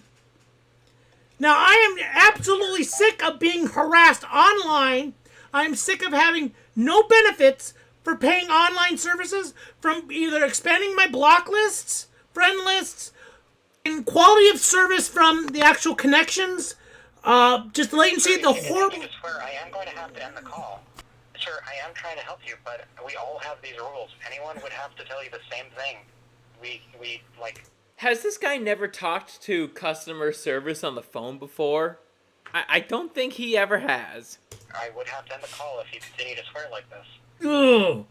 Like, I'm trying not to swear right now, but it's just so bad. And then on top it off, horrible, just team comps, the pairing systems, the point This guy thinks he's talking to Nintendo of Japan, who actually makes Splatoon. Nintendo of America doesn't make these games. This guy's a fucking retard. Systems, and then to top it off, I'm getting harassed with players online that have to come into my lobbies and intentionally lobby snipe me just to throw games. In Japan... But, dude, you're the one who's throwing the games. They don't have any of this crap. Believe me, I understand your frustration with all this, and I will be making your comments available to other departments to review. Why yell at the dude that can't fix shit? He just there to get the bag.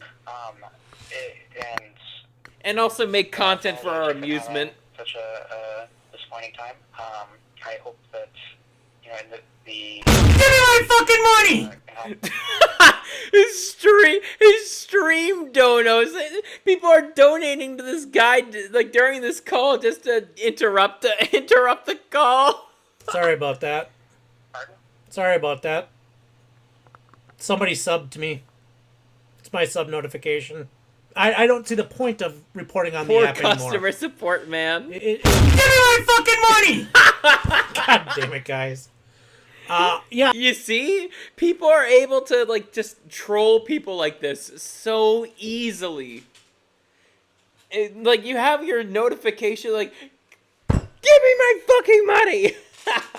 And it's like, of course it's gonna, you try to call Nintendo support live on stream for some of the most stupid reasons imaginable. Of course it's gonna, this shit's gonna fucking, look at this, Nintendo just subscribed. Oh my goodness. God damn. Oh my goodness. It's not the actual Nintendo Twitch account, but it's some troll. I just don't see it. There's just nothing happening with it. It like doesn't require much room for. Give me my fucking money! It doesn't require much room for the system storage or any information to be done, so I don't see why there's a limitation on that to begin with. There just should not be. And that's another big one. Support Nintendo.com. I'm sorry, but I'm gonna have to ask you. Give me my fucking money! Pardon me? This is really bad. Pardon me? I can see that you're streaming right now. Yep. I am streaming. Yeah, I've been saying that the distractions are, that the notifications are being pretty distracting, and given the language, I am gonna. Give me my fucking money! Guys, quit subbing for a minute. Let me see if I can mute that. He just ended fucking call. I could not imagine calling a game company and asking them to bend the rules because I cannot play as well as I thought I would. But Putz isn't just asking, he's demanding, he's screaming that they change the rules. And change the rules they did. In Splatoon 3, you can no longer block people, you can only report them, which Putz does probably more than any other Splatoon player in the game. I'm not even joking when I say he might have reported hundreds of players by now. I wonder if I've got reported. Maybe I've played with this motherfucker before. And he probably threw the match. It could have been even in non-ranked turf wars. Which, honestly, I don't know why there isn't a ranked turf war. I know pro Splatoon players will say, but it's not a ranked mode. But it's like, what? I mean, I wouldn't mind that if it, turf war was like rotated into the ranked modes. That'd be nice. To, it would incentivize, more weapon variety. That's kind of my thoughts on it. I've been playing Splatoon since it came out. So there's that. Genuinely endangering them from playing the game just because he doesn't like how well he played. I am not joking when I say that Putz has almost single-handedly made the Splatoon community known as toxic. Granted... Oh, it wasn't just single-handedly him. It was also a bunch of the trannies that infiltrated in the community. There are a number of other elements which I will not get into here, but whenever Splatoon toxicity is mentioned, Putz is almost always referenced. The game doesn't even have a voice chat, which leads me to believe that this is almost single-handedly the Putz streams. But like I've said before, he will always blame his teammates. A prime example of this in-game would be a mode called Rainmaker. Rainmaker is one of the... yeah, Rainmaker is... So, let's see, there's Tower Control, Splat Zones, Rainmaker, and Clam Blitz. Those are the 4 ranked modes in Splatoon 3. Rainmaker is actually my least favorite mode. Or is that Tower Control? Either or. Those 2 modes I'm not the biggest fan of. I like Clam Blitz and I like Splat Zones. But, for some reason, Putz thinks that he's actually worthy of picking up the Rainmaker, the objective, and the goal of Rainmaker is that you're trying to get the Rainmaker over to the enemy's base. 3 modes of the original Splatoon. The whole premise is that there is one device called the Rainmaker, and only one person can control it. It puts out a ton of ink, which goes well with the goal of... Hell, the Rainmaker isn't even the best at inking. I think that might be the Dark Tetra Dualies, if I could recall. That's kind of the best painting weapon in the game. I might be a little bit wrong about that. Like, in terms of painting, like the ground or whatnot, that's kind of a complicated topic. Mainly because there's some weapons that paint long ways, but it requires a charge, like a charger or a splatling.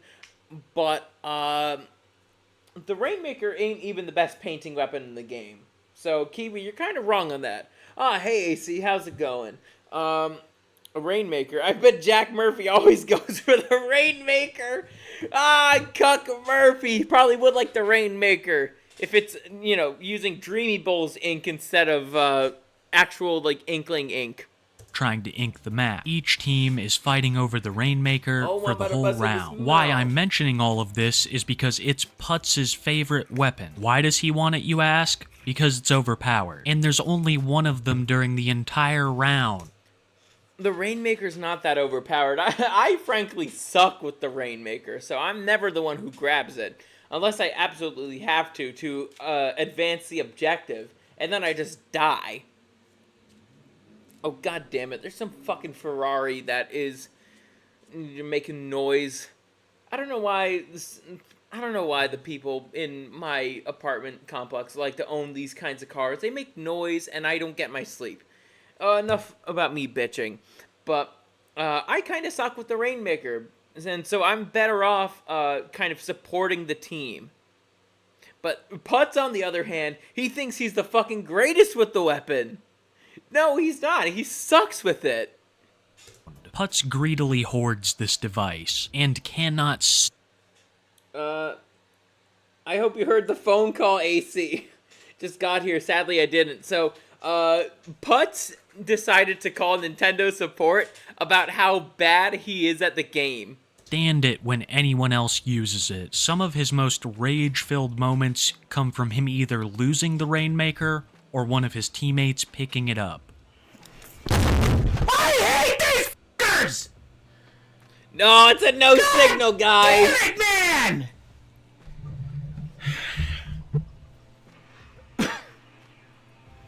Why did he throw so f***ing hard? Like, literally. That's not a throw. 96 count to 94 count, that's a close match. Like, I don't get upset when it comes to close matches like that. I get a little heated because, like, oh my goodness, we were so close. But then it's like immediately they kind of, it's just like, well, they did better than us. So you have to have some humility there when it comes to close matches like that. You weren't fucking curb stomped. Literally, you're getting 2/3 the map for half the fucking game because we had a 6. You son of a bitch! You son of a bitch! You son of a bitch! You son of a bitch! Wait, why is he going full swim speed? That's not the kind of build you'd use. Even in Splatoon 2, that's not the best stat in the game for dualies. Give me my points! Stop trolling! Stop trolling! Stop trolling with everything you got! You asshole! They will not let me grab the fucking Rainmaker! They will not let me grab it! They will not let me fucking grab it! Dumbass! Dumbass! Dumbass! Dumbass!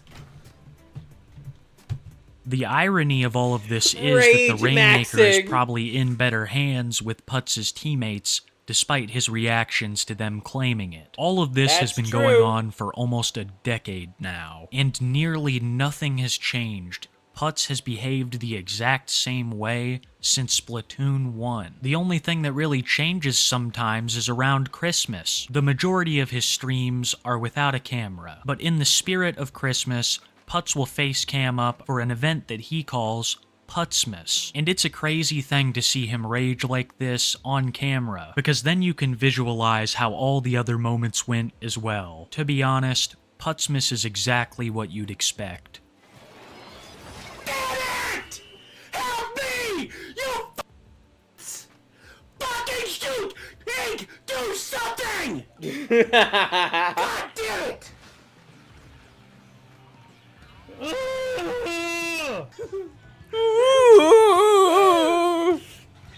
That's my impersonation.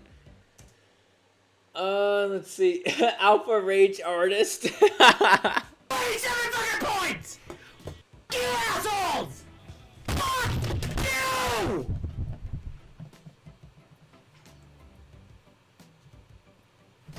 God damn it! Look at the fucking camera. He's so mad. Shit! What the f are you doing? Fucking 2-1. He's right there to fucking support me. Not one fucking shot lets me die, and then lets them go for fucking signal and lets them fucking get it without one fucking bit of resistance.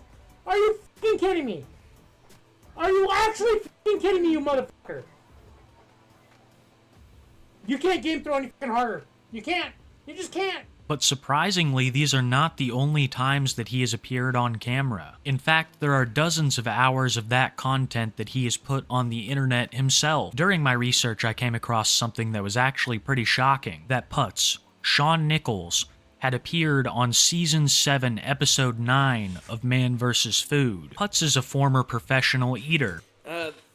This man is, this guy is just, he's not like Tibbs, like, he just rages at Splatoon.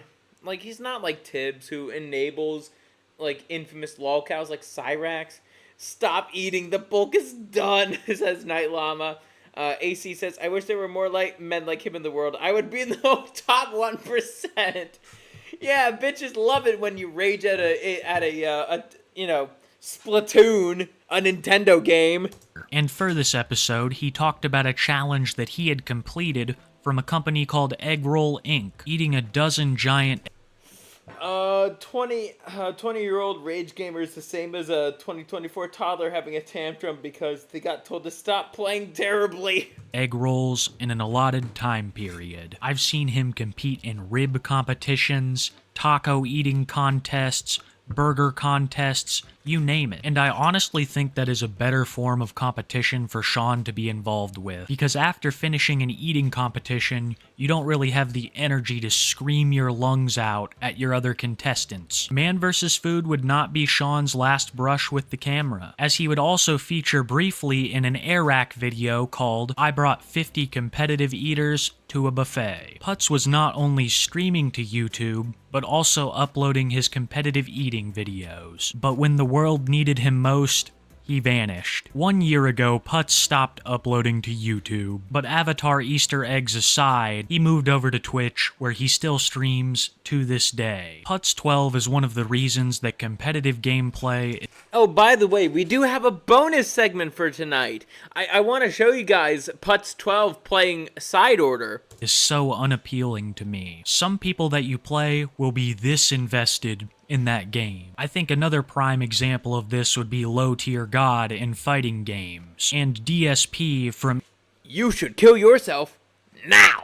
That's Evo. my impersonation It's players of Low Tier like God. these that make multiplayer so unpalatable to me, and I would much rather play something like Zombies, or I guess a more current example, Salmon Run. Splatoon has a co-op mode called Salmon Run, but then again, that could also be pretty rage-inducing. would be Helldivers 2, where everyone works together towards a common goal. But maybe that...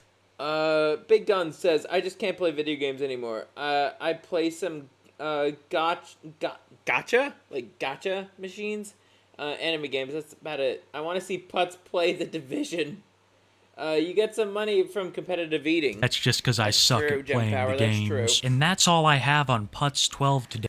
Alrighty, so, give me 1 second. I'm gonna pull up some Putz 12 side order stuff. We got like 10 minutes of this shit. So let's get started. Oh, I remember Marina. We all remember her. See, that's my Pearl. That's the bitch I know. That's the bitch I know. Pearl.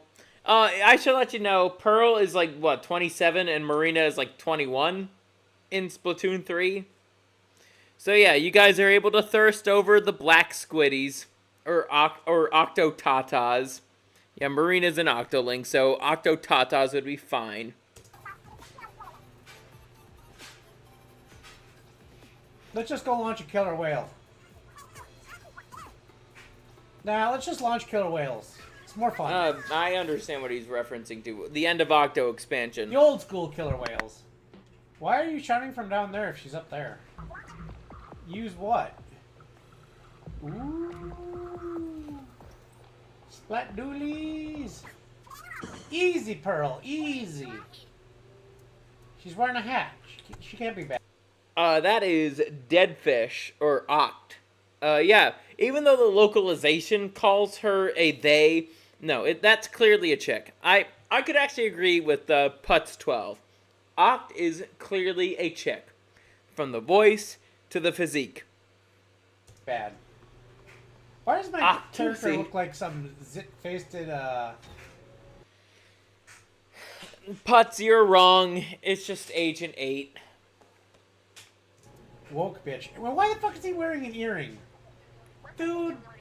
Because it looks cool. I mean, you know, this is a VR world after all. Sorry for the side order spoilers, but I kind of dig the outfit. Agent 8 is also, I believe, in their 20s. I mean, I say there because you could choose between like male or female.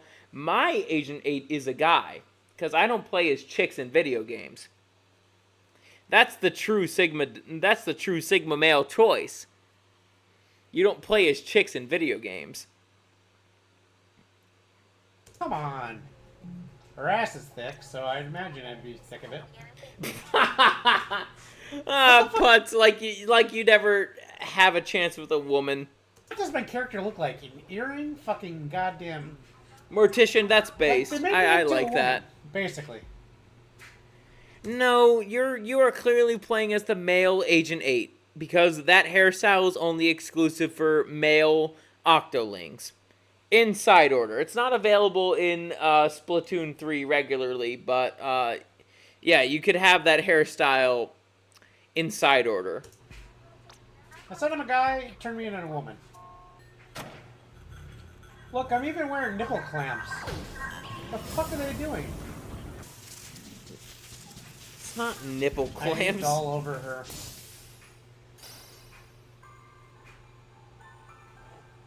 Why? Octo-tatas landed right on Agent 8's face. I was laughing about that part too. Oh, he caught her. Tits first. This is what it's like Tits listening first. to Nintendo and their God damn it. stupid matchmaking. Nobody has will of their own. They're just play the fucking games they're told. Day in and day... Damn. Whoa, that's too close to my name. It's Priz, not Putz. No, so the currency that you get from like clearing the Spire of Order or just like failing your run, it's called pearls. It's a reference to Pearl from Off the Hook. You know, the drone right here, pearls, it's a pun. You retard. They're fucking taking my fucking name to another fucking level. They're calling me Priz. No, they're calling you. Oh, it's saying you son of a pearls. You retard. Oh, I fucking died. I knew it. So he's gonna be dying a lot here. And these are some of the easier maps in the game. You just need to have a little bit of brains about you, but clearly because Putz is so obese, he can't even think through anything. What fucking hit?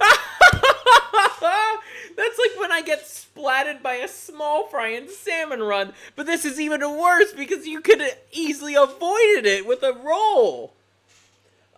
Pearl, the one with no tatas and old as fuck? Yeah, Pearl is way too old for an inkling. Me. Okay, now I'm just getting pissed with this fucking stupid... I hate splat dualies. I really fucking do. Because you don't know how to use the fucking weapons. They're just like a shooter class, but you could roll with them. All right. They're just too fucking slow for every fucking goddamn thing. No, they're not. They're actually one of the fastest weapons in the game. Satunara says, night fellas, I got about 2 hours of sleep last night. Yeah, dude, get your sleep, man. Don't worry about me. Get your sleep. Oh, look, it's me. Parallel Cannon. No, fuck. I was actually playing that theme earlier on tonight. Fucking way. Dude, are you telling me that fucking rest, first one missed? Dude, he's lost to the fucking first boss of the floor. He sucks ass. Now I'm pissed. God, they just lull you into fucking boredom and then they fucking do that shit. Oh my god. No fucking way! Ah! Torpedo? Dude, that's obvious. Non-stop torpedo. Dude, stop eating and pay attention for once. This guy is really... Wait. He hasn't even gotten past the first phase. Pissing me off. Wait, let's see. Night Llama says, how the fuck is this his job? He spends like 12 hours and he sucks this bad. Seriously? He's like a woman with accountability. Oh, fuck you, dude. No way! Fuck you! Yeah, you don't really want to have a Kraken Royale in side order. There's a lot of better specials like Ultra Stamp, Trizuka, Triple Splashdown, Triple Ink Strike. Those are just a few. I know a lot about side order. Oh my god, fuck that I played shit. almost every fucking day. See, that's bullshit. I couldn't fucking paint, I couldn't fucking move, and I was stuck. Dude, you don't know how to play Umbrella at all. I've been playing Umbrella since like Splatoon 2. Just fucking pinned. What the fuck am I supposed to do? There is no fuck. I can't shoot fast enough. There's no way to fucking kill any fucking portal. I just can't kill fast enough. Dude, the problem is you're playing your weapon wrong. You don't know how to play the weapon because you're trying to play the best weapons in the format right now. That is ridiculous. There's nothing I can fucking do. You don't know how to play off-meta weapons. Dude, I even tried playing Splatanas not too long ago. I suck ass at the weapon, but I'm able to admit that I suck ass at the weapon. I wanted to play it because, like, the Order Splatana Stamper looks cool. Oh, I fucking detest Oh, hey, like Alex, this. how's it You going? can't defend your fucking self. There's way too fucking much.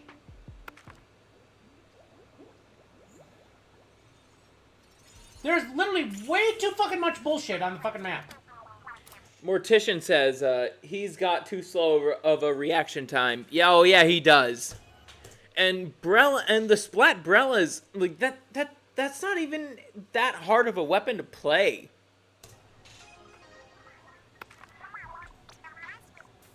Now I'm getting fucking annoyed.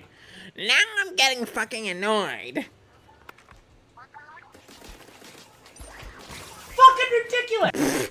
Dude, you had no ink, and you had full special! Like, dude, you could have been able to blast that portal if you pressed the right stick. Are you, like, that fucking prideful of your own abilities or something? That's fucking stupid, man. Actually fucking ridiculous again! This is fucking ridiculous! Blaming the game instead of himself when I'm able to point out his obvious fucking errors when I'm this drunk. This fucking entire game is Wait, this video is fucking age restricted. That's gay as hell. retarded. You gotta be fucking. Oh, you could have gotten out of that if you painted the goddamn walls. That's part of the fun of Splatoon. You're able to paint the walls. This is also something I actually have a problem with a lot of people these days. They don't paint the goddamn walls. Fucking shit me with that ping pong shit. Kid got no jutsu, says Shinobi1. No fucking way. That was so easy for you to avoid. Dude, something I noticed, you don't use your special weapon. You just don't bother to use it. Oh my god. Kiss my ass. Kiss my ass. Bullshit! Come on! That was avoidable too. I don't deserve to fucking die like this! Fucking every goddamn time! Fling right off the fucking... I painted my XGF's walls. God damn it, Post Nut. I didn't need to know that. Fucking map! Come on, damn it! That is not fucking fair! That is not fucking fair! Dude, stop talking like such a faggot, man. I don't know what else to tell you. Like, you know, Scurvy's bi or whatnot, but I don't say shit like that. You want to know what I say when, like, so initially when I was failing my side order runs, you know what I said? It's just like, I need to think of a better build. I wasn't thinking, like, God damn it. I was just thinking, like, you know, I need to learn the floors. I need to learn the weapon. I need to learn the palette. It's that simple. Holy shit, dude! He's gonna go shoot her on a game studio one day. Nintendo of America. I don't think he lives in Washington State. I don't think he does. That is not fucking fair! Get over yourself.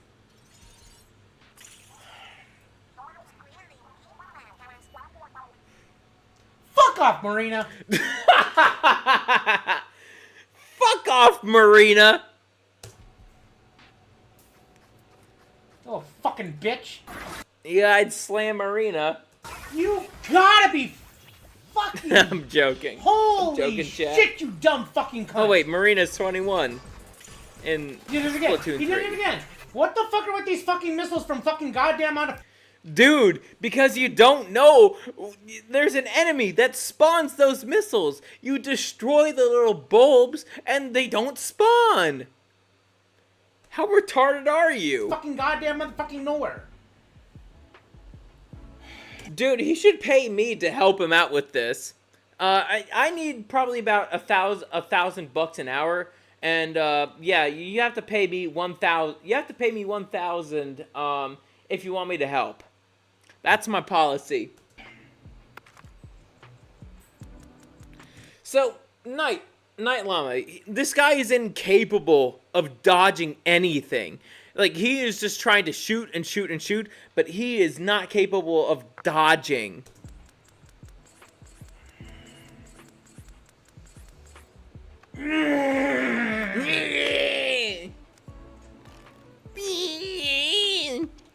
So fucking stupid. It's just so fucking stupid. Also, part of a roguelike is that you are able to get upgrades even if you fail after a certain amount of time. Mortician Stone says, this guy would do terrible on Battlefield using a full auto machine gun with a scope. With aim assist, I destroy him on Battlefield. Yeah. Dude, anybody's able to destroy him on Splatoon 3. On any Splatoon, really. Any, you know, Splatoon 1, Splatoon 2, or Splatoon 3. Anybody able to destroy him. He sucks at this game. Yeah, you can't move, you can't swim, you can't fucking shoot fast. Yeah, you can move, you could swim, you just, did not play the map correctly. So if you can't fucking kill, god damn it, I hate these fucking weapons. Dude, Alex, I think this guy would even rage at Animal Crossing. I don't think you should really be playing video games, period. I think you should just be competitively eating. Ability fucking sucks, the fire rate sucks, charge rate fucking slow as fuck. God damn it, I don't— Dude, you don't know how to play a Splatling, because all you know how to do is play meta. I don't have enough fucking paint for this! I can't fucking do this! This is insanity! Fucking insanity how I can never fucking kill enough, fucking paint enough, fuck— You don't know how to play a Splatling. You're supposed to stay at range. And if you're too close, you're supposed to go far back. You're supposed to ink the ground, go into squid form, move out, ink the ground, squid form, move out. It's that simple. I know how to play all these weapon classes. Fucking move enough! There's no fucking way with the— I'd win against him in eating too, says Night Llama. Damn! I think it just kind of depends on, like, what you're eating. Because, Night, I think you and I would be able to go head to head when it comes to, like, beef ribs. These fucking weapons. That phone call was funny, post. Poor customer service guy. Holy You missed out shit. on that, Alex. They don't kill fast enough. They don't paint fast enough. You can't move with them.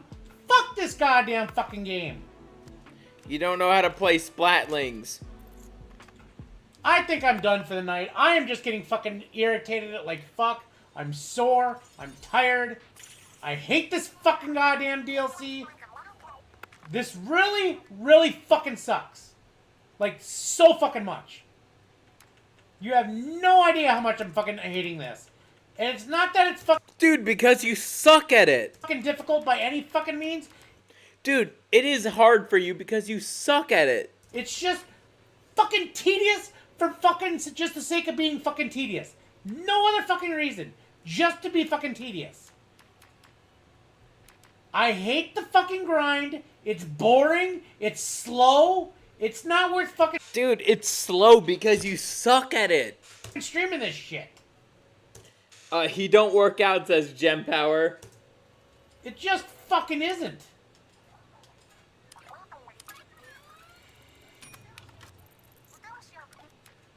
Good fucking lord. Dude, you could have gotten yourselves in, like, an extra life. I went hard on the fucking drone shit and just nothing. And then also, you don't know how to play a drone build. You retard. And I can't fucking goddamn get another fucking goddamn stupid fucking weapon without fucking changing my goddamn fucking weapon to weapons I hate fucking playing. Hate fucking... So you hate the Splatling. Playing this. Hate fucking... You hate playing the Brella. Playing this. Hate fucking... You hate playing the Brush. Fucking playing this. Hate fucking playing... You don't like the Splatling. This. This is the only... So, and you also don't like playing the dualies, even though dualies are kind of meta right now. Fucking reasonable goddamn thing, and I'm fucking stuck playing one of these other fucking weapons. Because it's so fucking retarded. You just have to get upgrades and learn.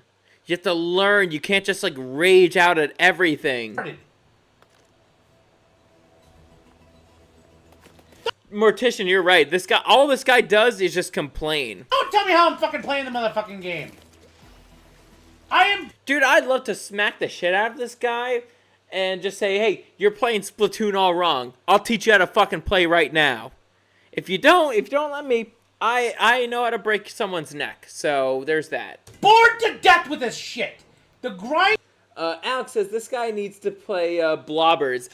Hey, now I play Blobbers. Don't tell him that. Also, he kind of suck with Blobbers too. It is stupid. It is fucking stupid. It is slow as fuck. And it is slow as fuck. I mean, then again, this guy's playing none of the hard floors, so he's not actually getting better at the mode. Just boring as shit. You do these like fucking 30 seconds, fucking 1 minute goddamn fucking rounds. You grind fucking for You grind. An hour. And then you just get some bullshit fucking death. Well, the bullshit death is caused by your own incompetence. It's stupid. It's boring. It's not exciting. It's just dull. Having fucking ink again. Couldn't fucking... Dude, you were able to move out of that. Fucking move. Tried to fucking paint my feet. Fucking... Chefo says, what's up, guys? I ordered myself a Vitch burger. Tried recovering. Tried to fucking paint my feet again. Fucking 3 fucking times and it just wouldn't fucking happen. And then I take an instant fucking death. God damn it, I hate this fucking game. You fucking cunt. Retard. Like, seriously, fuck off!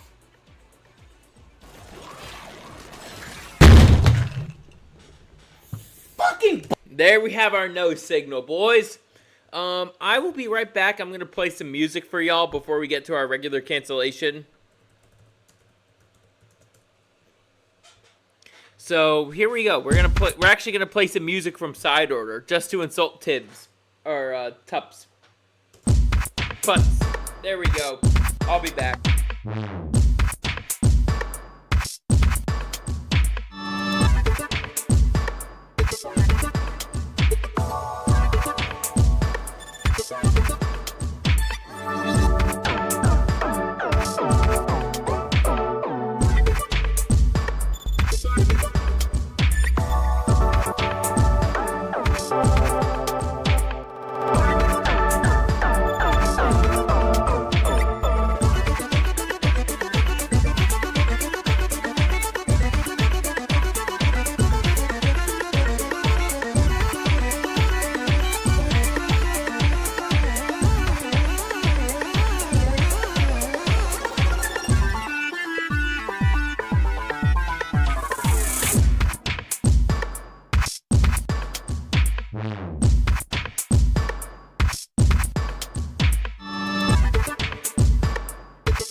Payment. I don't know if Nick Startling is still in here. But yeah, let's get to our regular cancellation, shall we? Let's see. So tonight's regular cancellation is it's not King Cobra here, but basically what I'm gonna be talking about is people who kind of disrupted the chain of lulls, so to speak. And I have a perfect example right here. So if you don't know who King Cobra JFS is, he's a guy who gets more drunk than I do every single night. He makes these crazy drink concoctions, and he just gets drunk every single day. Like, I think it was like this year, he recently was, just knocked out, and, people were worried that he was going to die on stream. So, there's that. Hey, actually, Sheffield, let me text you something.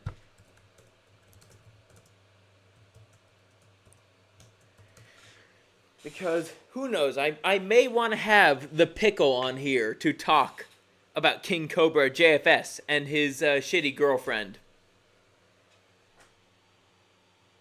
Yeah, King Cobra is a well-known lolcow, but the point of this cancellation is the people who kind of disrupt the flow of lulls here.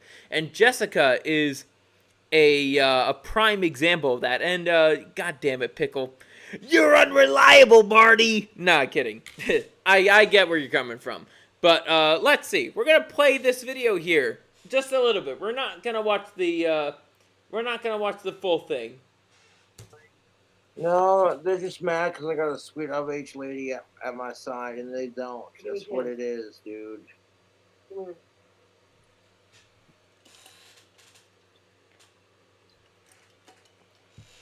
So this is how this relationship started. Jessica was actually going to be a bit of a lolcow herself. Because, she's with Cobra. Ew. Mortician says she's not attractive. I agree. Jessica's probably in her 40s or something. It looks like it. Postnut says, I can't say much. I blacked out and kept typing halfway through the UCW show. Oh, there's a UCW show happening tonight. I'm speeding it up for you guys. Oh yeah, baby. I hope you like that, because there's plenty more where that came from. So we got Naked and Laughing showing up, ending the dry spell for Cobra. And I just know, in the coming months, in the coming years, assuming Josh is still alive, that the smugness is going to be off the charts. Just off the charts. I mean, I don't know what the plan is moving forward. Is she just going to... I don't know. Well, at the time of you making this video, Saturated, Jessica here is trying to get impregnated by Cobra, but that was kind of hard to do. Oh, wait. Oh, shit. Let me plug in my headphones. They're kind of running out of battery here. God damn it. Sorry. 1 second.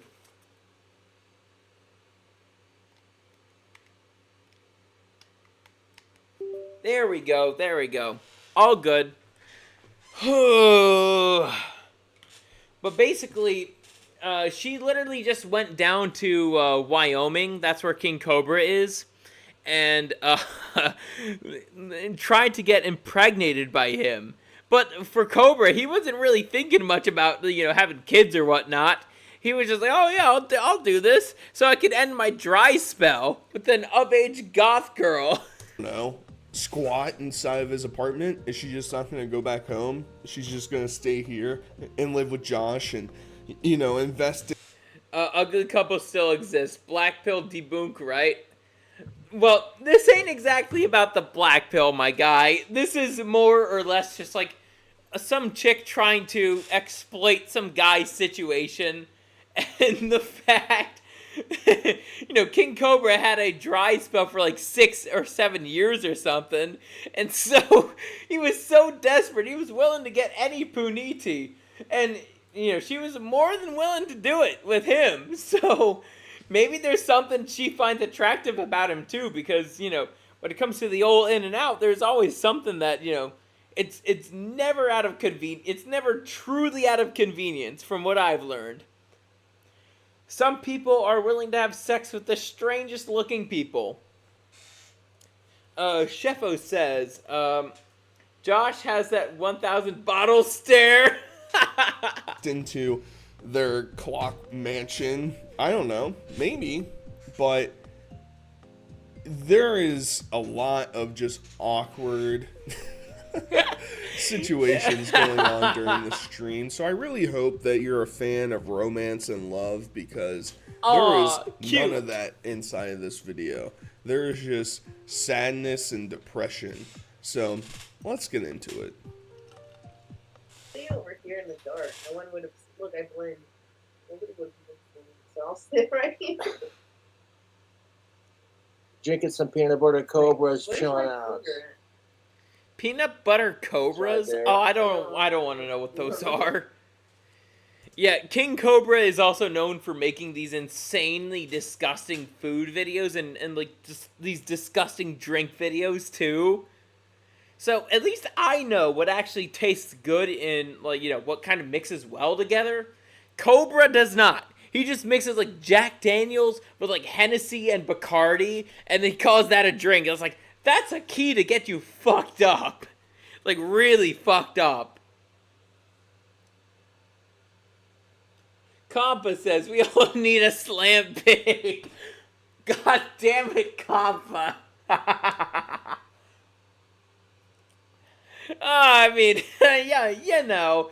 But the guys here have higher standards than Cobes, that's for sure. Reddit moment.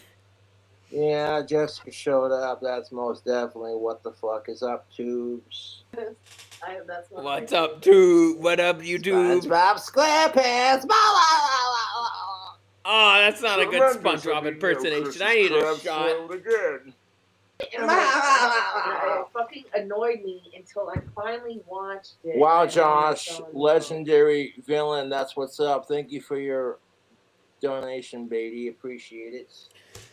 So, if there's one thing I actually do like about Cobes, he was actually able to just like completely curse out Cyraxx. So that's something that makes Josh admirable. He's honestly, yeah, he's an idiot, but he's not completely like morally bankrupt, you know?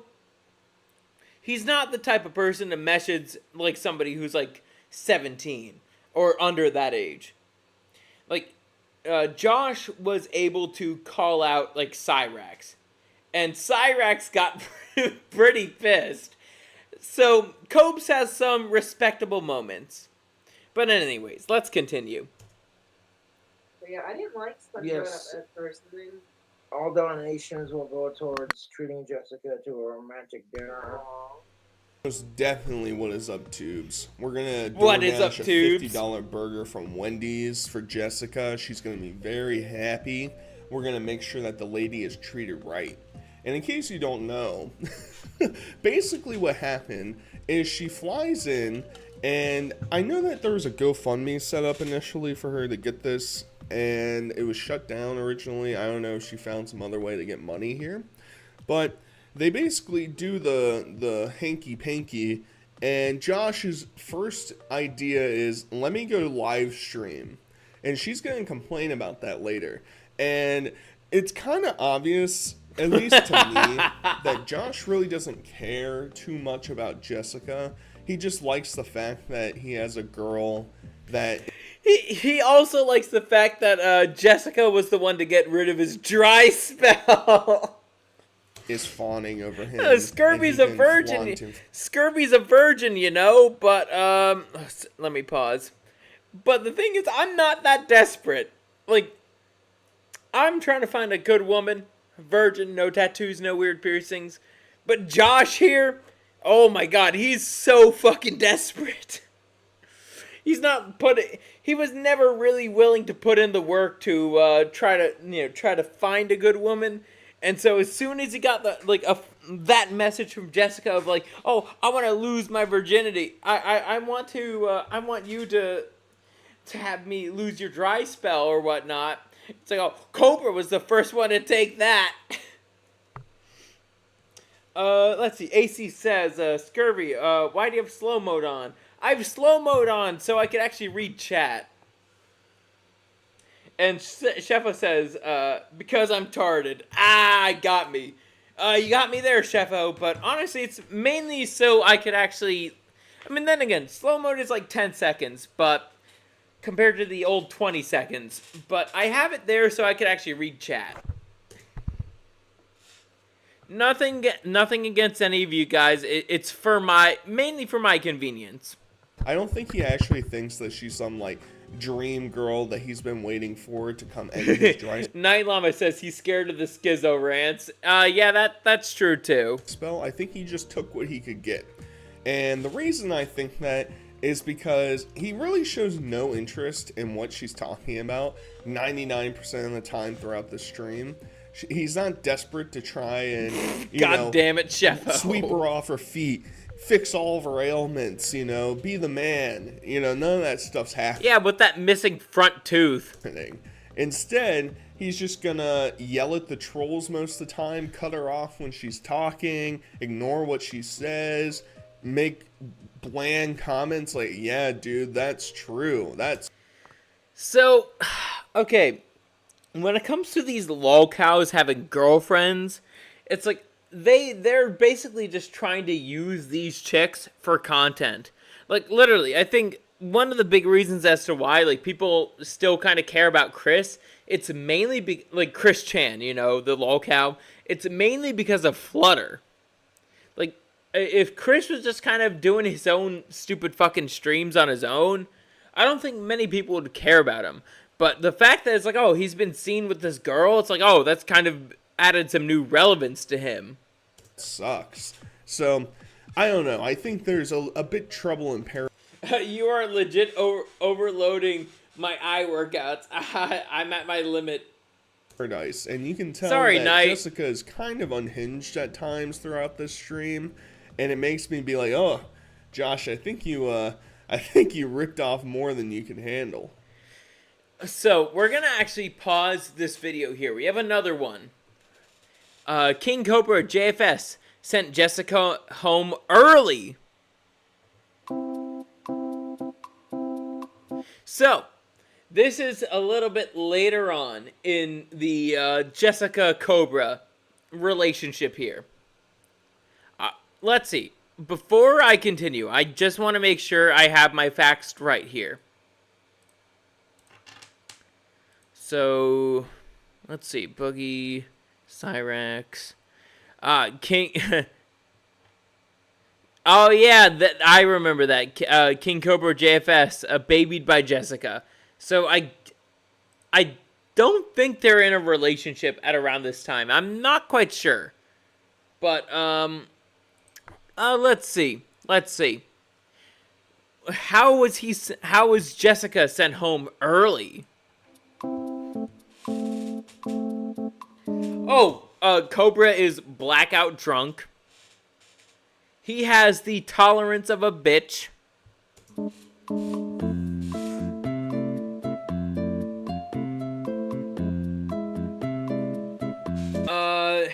Nagi SP3. Alex, je comprends pas langas. Pas grave va dormir. Is that fucking French? Abat d'accord, bonne no copain. Oh, damn. I was actually able to kind of say that. Scurvy knows a little bit of French, but speaking Greek next time, please. I'm still trying to kind of catch up on that.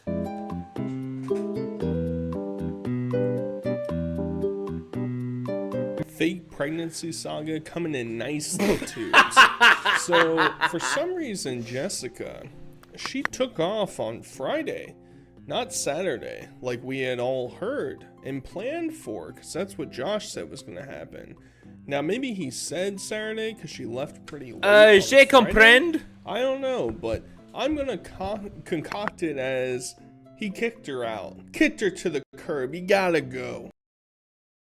Yeah, so chat. I forgot what to say for the rest of this. I was gonna speak in Greek for this, but oh well. I'm pretty fucking drunk, so You gotta go home. Bye-bye. Or maybe Clint sort of nudged and said, Saturday, I'll pay for you to leave on Friday. That'd be a gay good plan. Why don't we go with that? I need more booze. Either way, I want to give a quick shout out to Lennon Lime, who I got these clips from. So if you see any text or zoom-ins, those are from him. And I'm appreciative because at least this introductory one where Jessica is feeling up on Josh, who looks like he's dead in the back. Hey, Nagi, stick around. This is gonna be some funny fucking shit. Viva la baguette. Stick around. Background, just a rotting alcoholic corpse. And subscribe too. That, I haven't been able to find an entire stream of it, so I've been piecemealing it together. And that's what we're going to review. We're going to review that. We're going to review Jessica going to the airport. And in all honesty, probably should have been interrogated by the TSA, to say the least. Let's get into it. Something like that. I don't know. I'm drunk.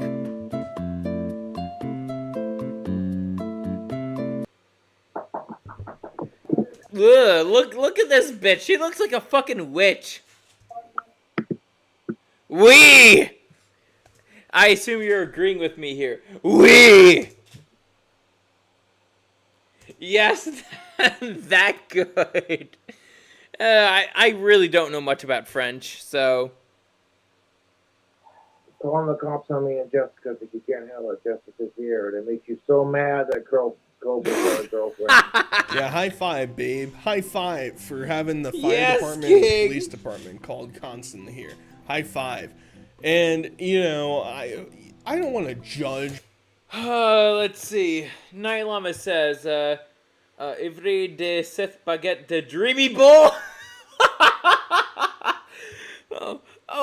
Oh my gosh. Oh mon dieu. I'm by the bus. Romantic in ways, but I imagine that staying in a stinky one-bedroom apartment in Casper, Wyoming during the winter is not very high on a lot of couples' go-to lists. You know, they only went out, to my knowledge, one night. I'm sure it was probably more than that, but all I've heard of is one night. And that was already a disaster, and we'll talk about that a little bit later. That okay. I could write and speak English, but I can't understand English, so. Well, I understand what you're saying, but I will try my best to understand. If you write in French, I will try my best to understand. I know a little bit of French, not much, but if you were to speak to me in Greek, I might be able to understand you. I can because I'm good. She called the fire department. God damn. But yeah, Nagi SP3. If you know Greek, feel free to speak to me in that. I will be able to read it and maybe understand it. Frère Francois Pro says Night Llama. But yeah, feel free to speak to Night Llama about in French if you feel comfortable. Then he could translate that to me. Jessica has sort of reached this point that she is in control of his live stream while she's there. Blame Google Translate. God damn it. Josh passed out in a stupor. He had turned off his stream. And then a couple hours later, Jessica just waltzes on in and turns it on again while he's passed out laying there. Now, he woke up instantly, and with the sheer shock and fear on his face, I said just curious. He probably has this, like, instinctual feel whenever Jessica gets close to the computer, and he just jolts awake and says, no, stop pressing buttons, leave it alone, stop it. And Jessica, meanwhile, whenever somebody shows up, she mutes it and puts, like, a box over the top or something. Really just draining the mints from Cobra's stream, and that's a huge strike. All right, we can't be having that happen. All right, the trolls are. Shefo says, "Don't talk about my wife to these people." Orange schizo moment. Don't worry, I won't. Are part of the relationship at this point. We're probably gonna be asked to name this goddamn alcoholic baby that is gonna come out of her pooper no. pretty soon. So I would say we're the cool uncles in this situation. Dreamy so Bull, hook us up. Dreamy Bull, wait. Dreamy Bull, je suis sur le pont de Souffert. Souffert? What? What are you guys even talking about?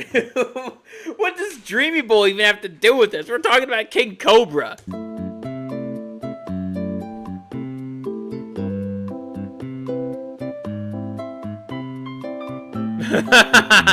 That faggot waving in the camera. Christ. Can I stream with Jessica without everyone fucking blowing up my goddamn phone for 5 fucking minutes? Also, stop making me talk in French. I barely know anything about French, aside from how it sounds. I'm trying to fucking stream with Jessica. Oh, because I give Jessica the dick and it's so good she brags about it. I'm sorry. I know Greek. I know some Spanish and some Greek. That's about it. And the Japanese that I know, it largely comes from anime. That's about it. So I'd rather not humiliate myself in front of a bunch of Frenchies. They're doing my male responsibility. God damn it. Je suis sur le point d'expulser. Yeah, he's providing for her. You know, all the donations from trolls and dents alike. It's been a while since I've spoken Spanish, Chefo. I know a little bit of it, but not much. Look, in undergrad, I was largely focusing on Greek. So, and then again, Greek is the origin of your language too, Pickle. Basically allowed Josh to buy flowers and also receiving money from the government. You know, he's not really earning a whole bunch of money, I'd say. You know, he's probably getting a couple shekels here or there from YouTube. Oy vey, shekels. Memberships, but in terms of strictly his own efforts getting him money, I don't know. He got a lot of money. I'll be right back. Talk among yourselves for the moment.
Okay.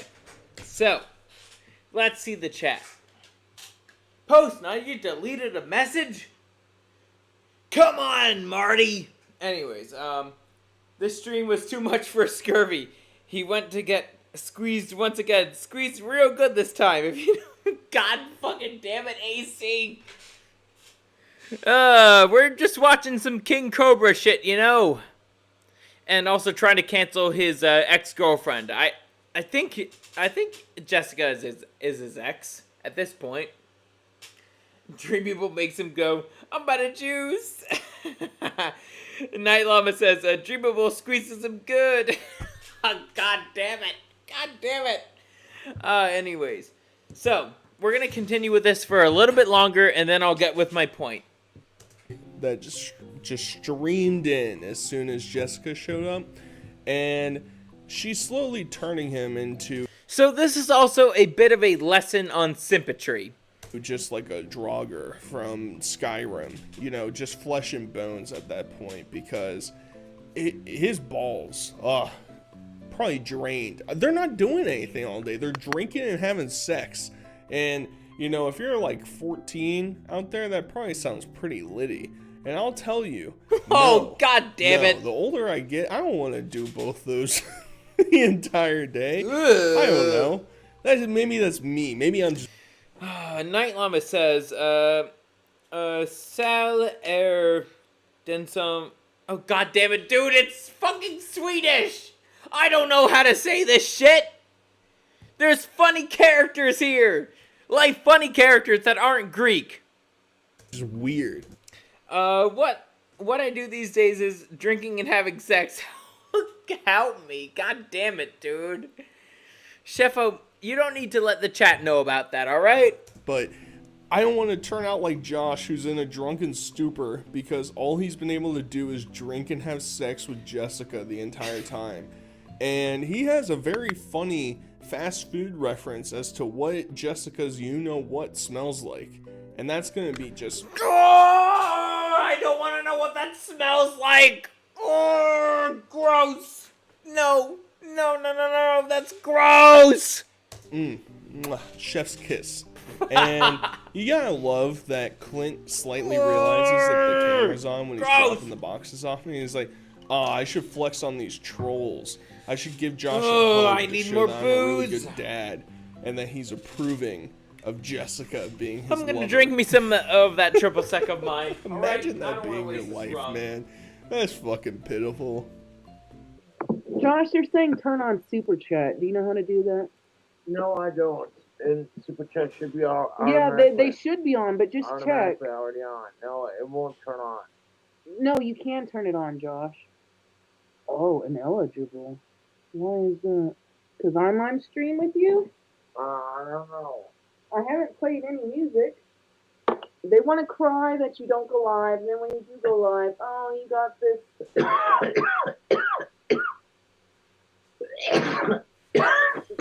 You'll never be satisfied. God damn. That's the fucking truth. Sorry about that.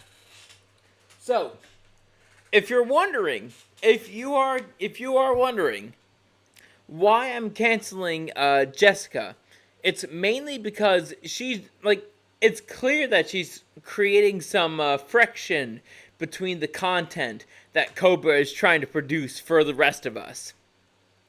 If you don't get what I mean by that, let me explain it like this. So imagine if there was some interrupter between Cyraxx and Music Biz Marty. So Music Biz Marty is one of Cyraxx's, he's basically the Clyde Cash to Chris Chan. Like, if it wasn't for Marty, I don't think Cyraxx would be as popular as he is right now.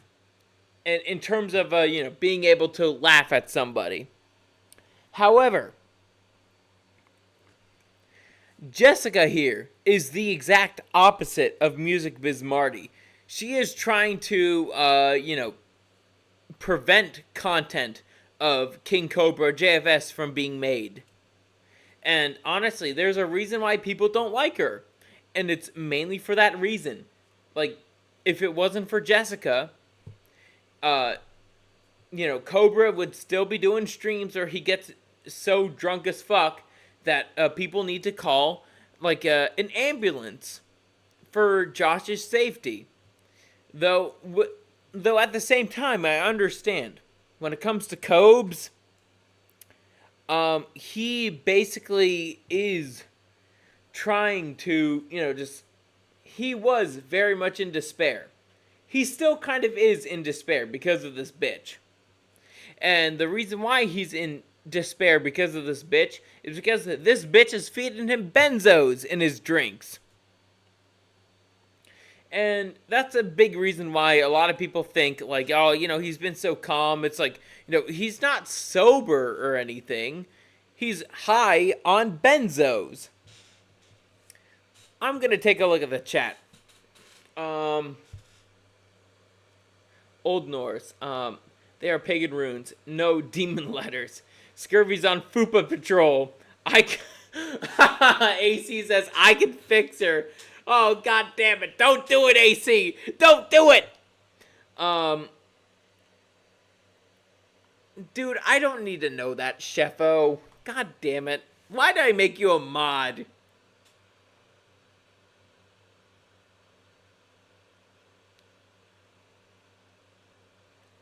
When I don't go live, they want to do the live into a big deal about it too. But yeah. No, I know. I was just hopefully one. Josh, don't do that. Josh, don't do that. Don't make the audience laugh at you. What?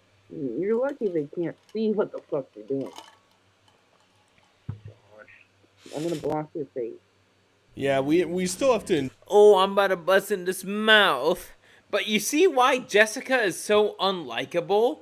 She's trying to prevent content from being made. Endure this. Hey, YouTube, don't strike this video, dudes. All right, I'm not showing anything. All right, it's just they're probably Look playing, at that face. Wipe her ass because it probably isn't done very consistently. And you know, he's just chilling out there with his dark ass mouth. You know, I keep trying to look at his teeth whenever he talks, and it looks like his mouth is just getting darker and darker and darker. Are his teeth disappearing? Are his teeth just decaying at a more rapid pace? I really don't know, but it's not really owning the trolls to have just mouth disease. Now I know you're stuck with Jessica. You're gonna have a kid with her. I would no, he isn't. No, he isn't. Feel very is a strong word because she's old. She's 40. 40. This bitch is 40. She's not even 30. I got that wrong. She's 40. She's not gonna be able to have a kid. Well, not easily. She needs to have that in vitro shit, which is vile and unholy. Scurvy's an atheist, but even I recognize that in vitro and all this birth control shit is unholy as fuck. It's not natural. And holy shit, Cobes, he's like, oh yeah, I think I could have a kid with this bitch, but it's just like, no, you're not gonna be able to. She's 40. She's way past the wall. Like, goddamn, dude. How desperate are you? Like, I understand. You want to end your dry spell. But with someone like this? Dude, I thought you had standards, my guy. 40. And so the likelihood of her getting pregnant decreased by a lot. And Josh, God, he's nuked whatever swimmers he's got inside. So who knows what's going to happen. But, hey, you know, they're still horny 24/7, so big ups to that, I guess. You know, no more having. Even guys at like 80 are still kind of horny. It's weird. Cat's licking her cat. If you're picking up my drift. Oh yeah. Apparently someone texted me a picture of one of Jessica's exes, and the dude needs gas station bill. Why does Jessica look like one of my professors? Like, goddamn, I don't know what it is with her. But, I mean, then again, she's 40, and so she looks older than she actually is. Probably because of all the alcohol and drug abuse. Beats me. Maybe it's because of this bitch's age that she's disrupting the content from King Cobra. Not fucking shy. He's just literally not had a fucking woman in his life for so fucking long. 6 or 7 years. No, I can't. I'm like, man, you must always do it at least push my way, man. I've had, in terms of my personal dry spell, in terms of using Cobra lore, yeah, well, turns out I don't need to have a 40-year-old bitch to satisfy me. I don't need that. My standards are younger than me, minimum age 18, no hymen, no diamond, no tattoos, no weird piercings, and can't be a bitch. That's me. Man, But Cobra, he's just like, he's so desperate for anything. Yeah, I'm like, who am I to fucking judge our red flags of me? This is the face of a man who can't even comprehend what's going on in his life anymore. He's living like a... Dude, this guy is drunk like all day, every day. All day, every day. A primal human being's lifestyle of waking up to fucking eat. Oh my you know, God. He's in pure survival mode, but having all of his amenities taken care of for him. So he has nothing else to think about or worry about than just slamming Jessica. And, man, in a weird way... Let's see the chat. Shefa says, Cobes needs a young butt of age goth girl for the goth bad boy king. Let's see. AC says, she kind of looks like his sister. Oh my God. Oh, gross. Cobes is an only child. Hey, don't we all just kind of want to be a fly on the wall for their first interaction? You know, up until the hoinky poink that's going down, you know, the hanky panky. Up until that point, yeah, you know, I'd be in. Alex says, I need to sleep. Bye, guys. All good. Because they're both claiming instantly, 5 minutes in, they're down the clown, and that is a horrifying revelation. To imagine that Josh's ding dong is not about to fall off is a miracle in of itself. That's just. So ultimately, what I'm trying to get at with this cancellation is that Jessica is kind of making things worse for Cobra here. Even though Cobra stopped his dry spell with Jessica, the problem is Jessica is old. She is post-wall. And she is not able to have kids. Even if she were to breed with the catfish motherfucker right here. So, ultimately, she is a blocker of decent content actually being made. Just like, you know, all the times that people try to buddy troll Cyraxx or Chris Chan or whatnot, they are ultimately preventing content from being made. And the reason why Jessica is canceled, it mainly has to do with the fact that Jessica is trying to hog Cobra for herself.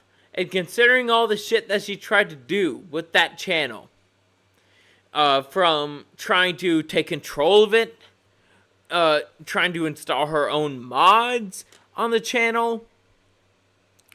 Yeah, you could see why she's canceled. It's not a good idea for a lolcow to let their bitch take control of their channel. So with that, Jessica is canceled. And we'll get to the after show right here. Where is it? There we go. Hopefully you guys enjoyed the show tonight. Went on for about 3 hours. A little bit more so than that. So, I'm going to play some music for y'all before I get off here.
Alrighty. Let's get to the proper transition slide here. There we go. Let's take a look at the chat. This food really juicy dreamable is really must be thirsty. God damn it. But hopefully you guys enjoyed the show tonight. Hey, Chefo.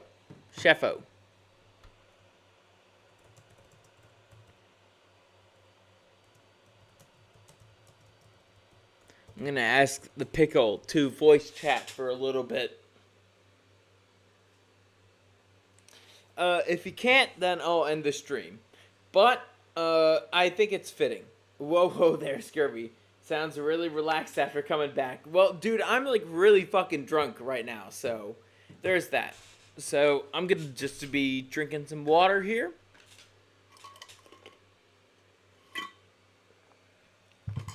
Before I go out. And the pickle is offline. Ah, well. Happy early Pride Month, boys and girls. And he says, what? What, Marty? I need to talk to you now. And he says, I don't know, Marty. Oh, well. You know. There's that. But yeah, hopefully you guys enjoyed the show tonight. Night Llama says, Muslim maxing in Pride Month. I'm going to smoke water pipe with the Muslim brothers. Nice. I hope you do that during June. That'd be nice. Anyways, I'll talk to you guys like next week if that's good. Well, maybe next week. Something might happen. But, yeah, you know. I'll have something planned in case my plans don't go to fruition. With that being said, thank you guys for stopping by. AC says, Iron Man in... Oh, wait, Sloppy Floppy says, Iron Man in the house. Hey, how you doing? And AC says, have a great weekend, Scurvy. Oh, I sure the fuck will. Spring break is coming up for me soon, you know, so I'll be able to, you know, get drunk, maybe do a few streams. I'm certainly going to be finishing up that Cardi B shit list video, that's for sure. You have my promise on that. I just have to actually do some of the voice recordings for that. Sloppy Floppy says, peace out, Scurvy, and Sheffa says, Heil Scurvy Fuhrer. God damn it. God fucking damn it, man. Anyway.